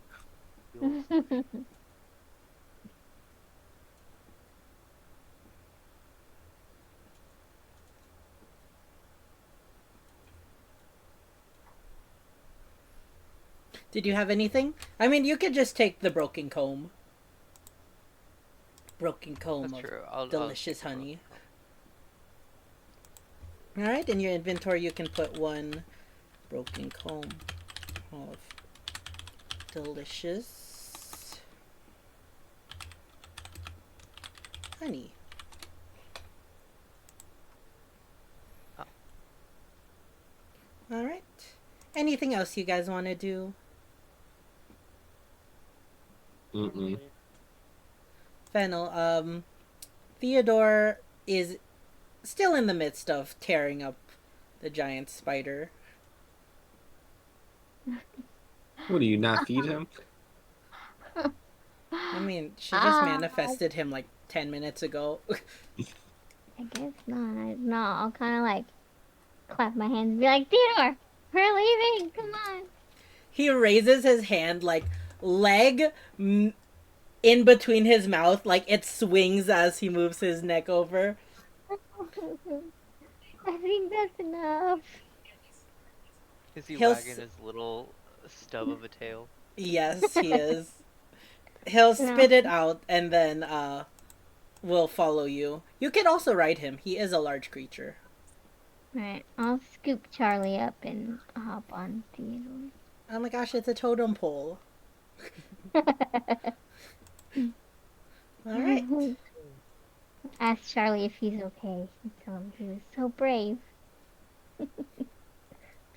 It makes like little he makes little noises, little weasel sounds. Let's see what happens if I clicked weasel.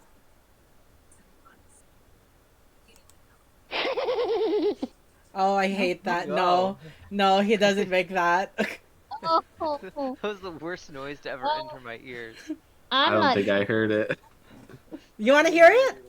No. No. Okay. No. Yeah, I still don't hear it. Oh, that was the noise. I thought it was beyond. Wait, laughing. Tweak, do you want to hear it again?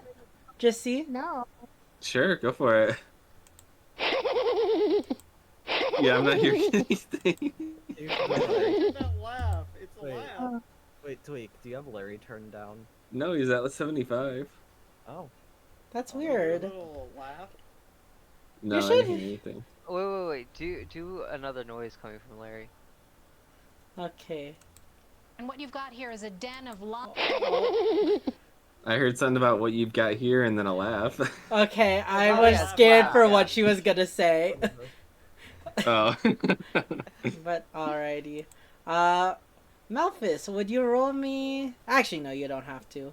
You A already wisdom did saving throw. that nat 20. As you all make it to the clearing. I think I hit everything. Yeah, I hit everything. Alright.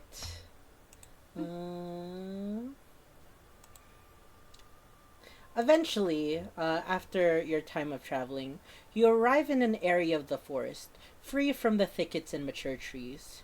A small secluded clearing appears to have been a camping spot for lowly travelers in the bygone time. All that remains is some litter left over and a fire pit, almost entirely reclaimed by nature. All would seem fair, well, except the strange anomalies decorating the field. As you approach closer, you notice they appear to be statues of stone animals.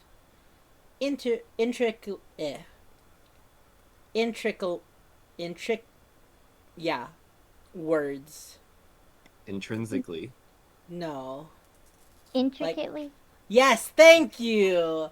Intricately detailed to a point you would think they would have been real. If not, they were gray and unmoving. You can place yourselves here, and, like you said, you decide to set up a camp and, take a short rest, as it will take a bit for the measle to arrive. Would you guys all like to place yourselves on the map? around the small I fire. guess. I mean, you don't have to if you don't want to fight. I mean, who said anything about fighting? What do you mean? Oh, we're going to the fire? Yeah, just like, you guys, I'll say you guys set up a small little fire where you could cozy out. And yes, as the sun slowly creeps over the horizon and things begin to get darker, you will wait for the measle to arrive. But I think that is where we will be ending it for the night. Let's Can I roll my go. D8 for health? Yes, take your short rest if you want. Do I get? I don't get. Hey! Did you want to do Song of Rest, Ignis or Fennel? Oh, yeah, I can do Song of Rest.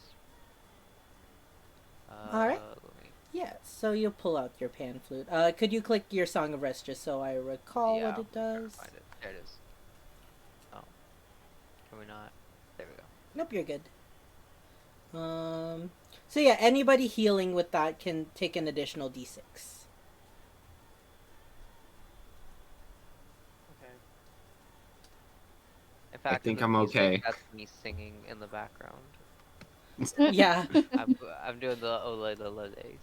Wait, is my Song of Rest wrong? It should be Wait. the same. It's not. It's different. What did yours Can I say? still take the D6 after using a hit die?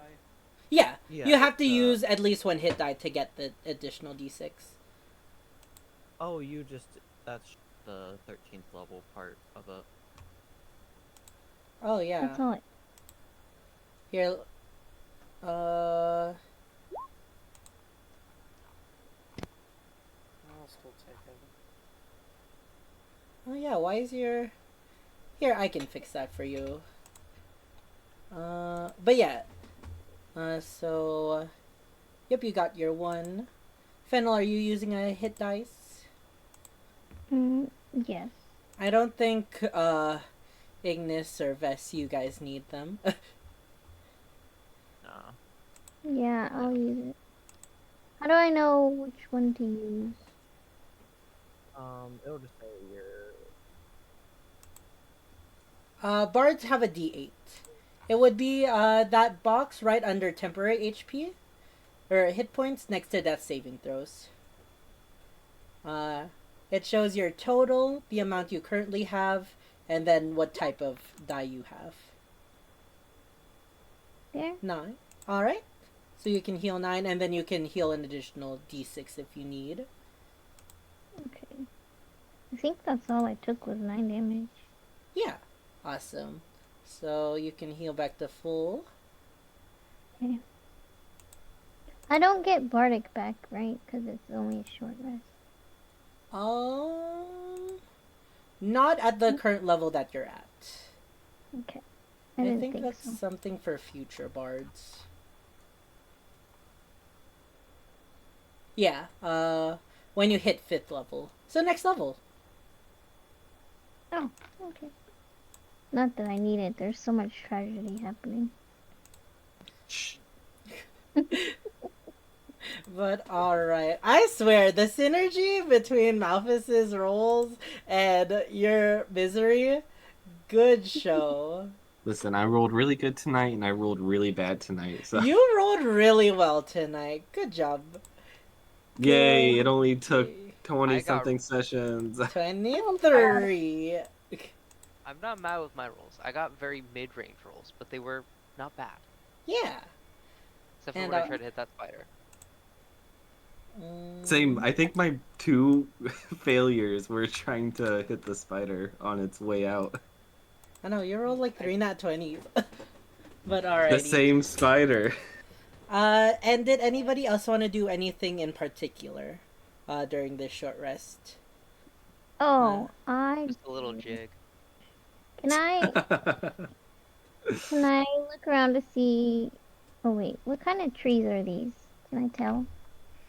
Roll me a nature check. Okay.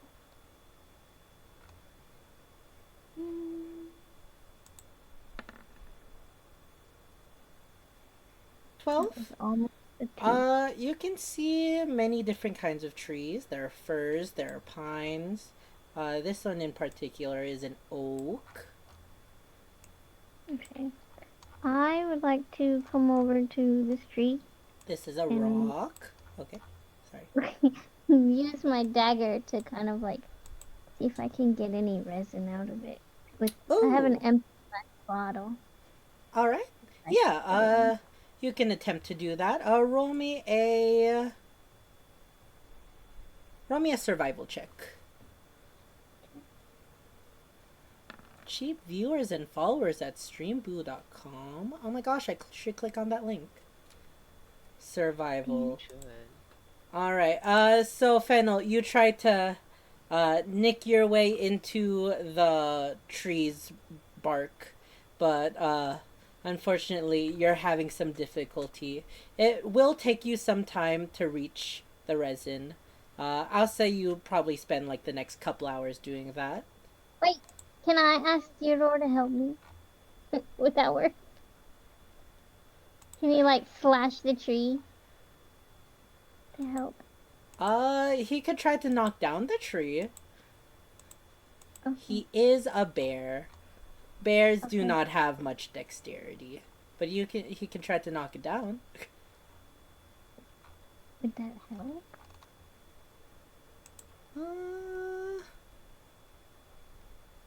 Maybe. I mean, I guess if he snapped it in half, I could maybe get something out. I'll try it. All right, you want him to try? Yeah.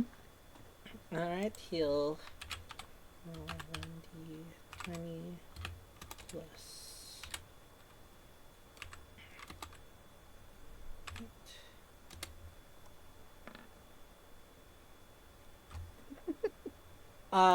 Unnatural 20. He lumbers his giant body, placing all his pressure onto the tree, and he doesn't snap the tree. Instead, he shoves the whole tree, roots and all, down. And under the tree, you discover two things. First of all, upon the roots, you do see resin dripping out.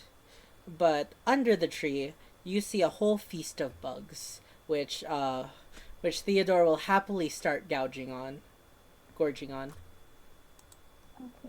I'll give him a pet. You enjoy those while I take the bottle and scoop up the resin. Yeah, and that will just take you a short rest length. Does anyone else want to do anything? Remember, you can also examine anything on your person if you want. You can try to scavenge the forests for anything. You can read any books. You can just stick your hand in the fire for an hour, take fire I'll do that. damage. Actually, I would not take fire. Yeah, I was about to could say, take fire. I'll do it. Oh my God. Yeah, Malphus, I'll say you take lead and watch, and just for fun, you keep doing that. You don't take any damage because it does 1 damage, but you're a tiefling. It's just we for fun. like in elementary school, you play like the hand games, like shame, shame, shame. That's what we're doing in the fire right now. Yeah, both. Oh my God. Can I scavenge the area for edible berries? Yeah, you can. Alright, roll me a survival check. And I'm gonna burn off that bardic inspiration. Got it. So that's a 12. A 12? Okay. So, yes, Nunzo, you were able to find a berry bush, a boysenberry bush, and get about 4 ounces of fresh boysenberries. How is that spelled?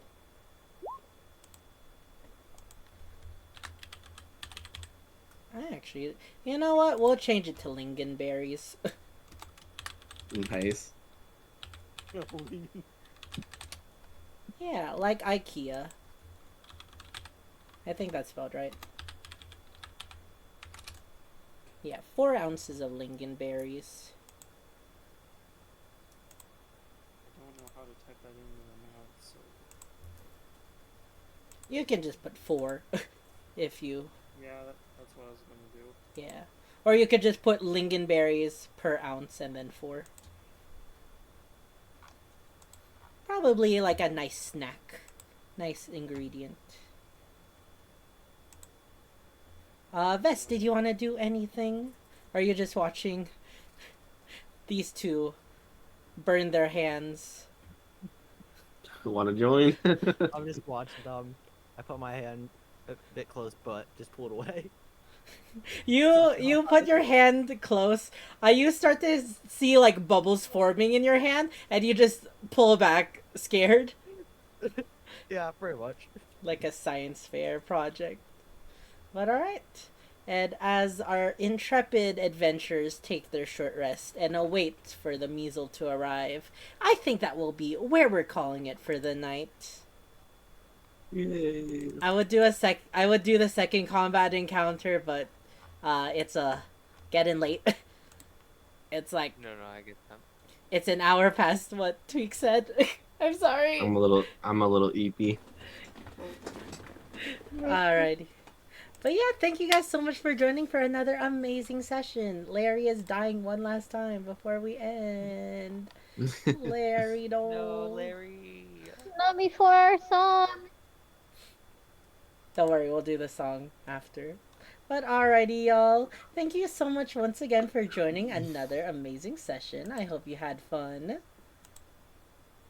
Yeah. Of course. Yeah. Alright. Now, as everybody knows, all their Twitch links are down in the panel below. Or their Twitch URLs. IGNs are in the panel below. So go make sure to follow everybody here. We are taking another break, unfortunately, next week. But we will be back the following week with more D&D. Listen, Link, even if I was available, you wouldn't be. I was about to say. No, I wouldn't. But it's okay, guys. We'll be back in no time with another session of D&D. I'm going to end my stream, as always. Tweak, I'm guessing you're gonna head off, so I will wish you a good night. But I'll be Night. hanging out after, just to talk about stuff. But yeah, alrighty, y'all. I'll be RB. Alrighty, y'all. And with that, will be the end of tonight's. No, not that one. That will be the end of tonight's session. Thank you all so much for joining, both on Twitch and TikTok. I am glad I was able to stream on TikTok once again. Sorry that I wasn't really chatting much. Hi, Crazy Cool Girl, and hi, Ava. Thank you for the 48 likes on this stream. But yeah, we will be back tomorrow with some Splatfest. Hopefully I'll be able to stream that on both platforms. But yeah. Alrighty, y'all. And as always, if you're new around here, consider dropping that follow and checking out my socials, my Discord, and my VODs page. We will be back tomorrow. And yeah, I hope you all have a great rest of your night. And see you guys next time. Bye!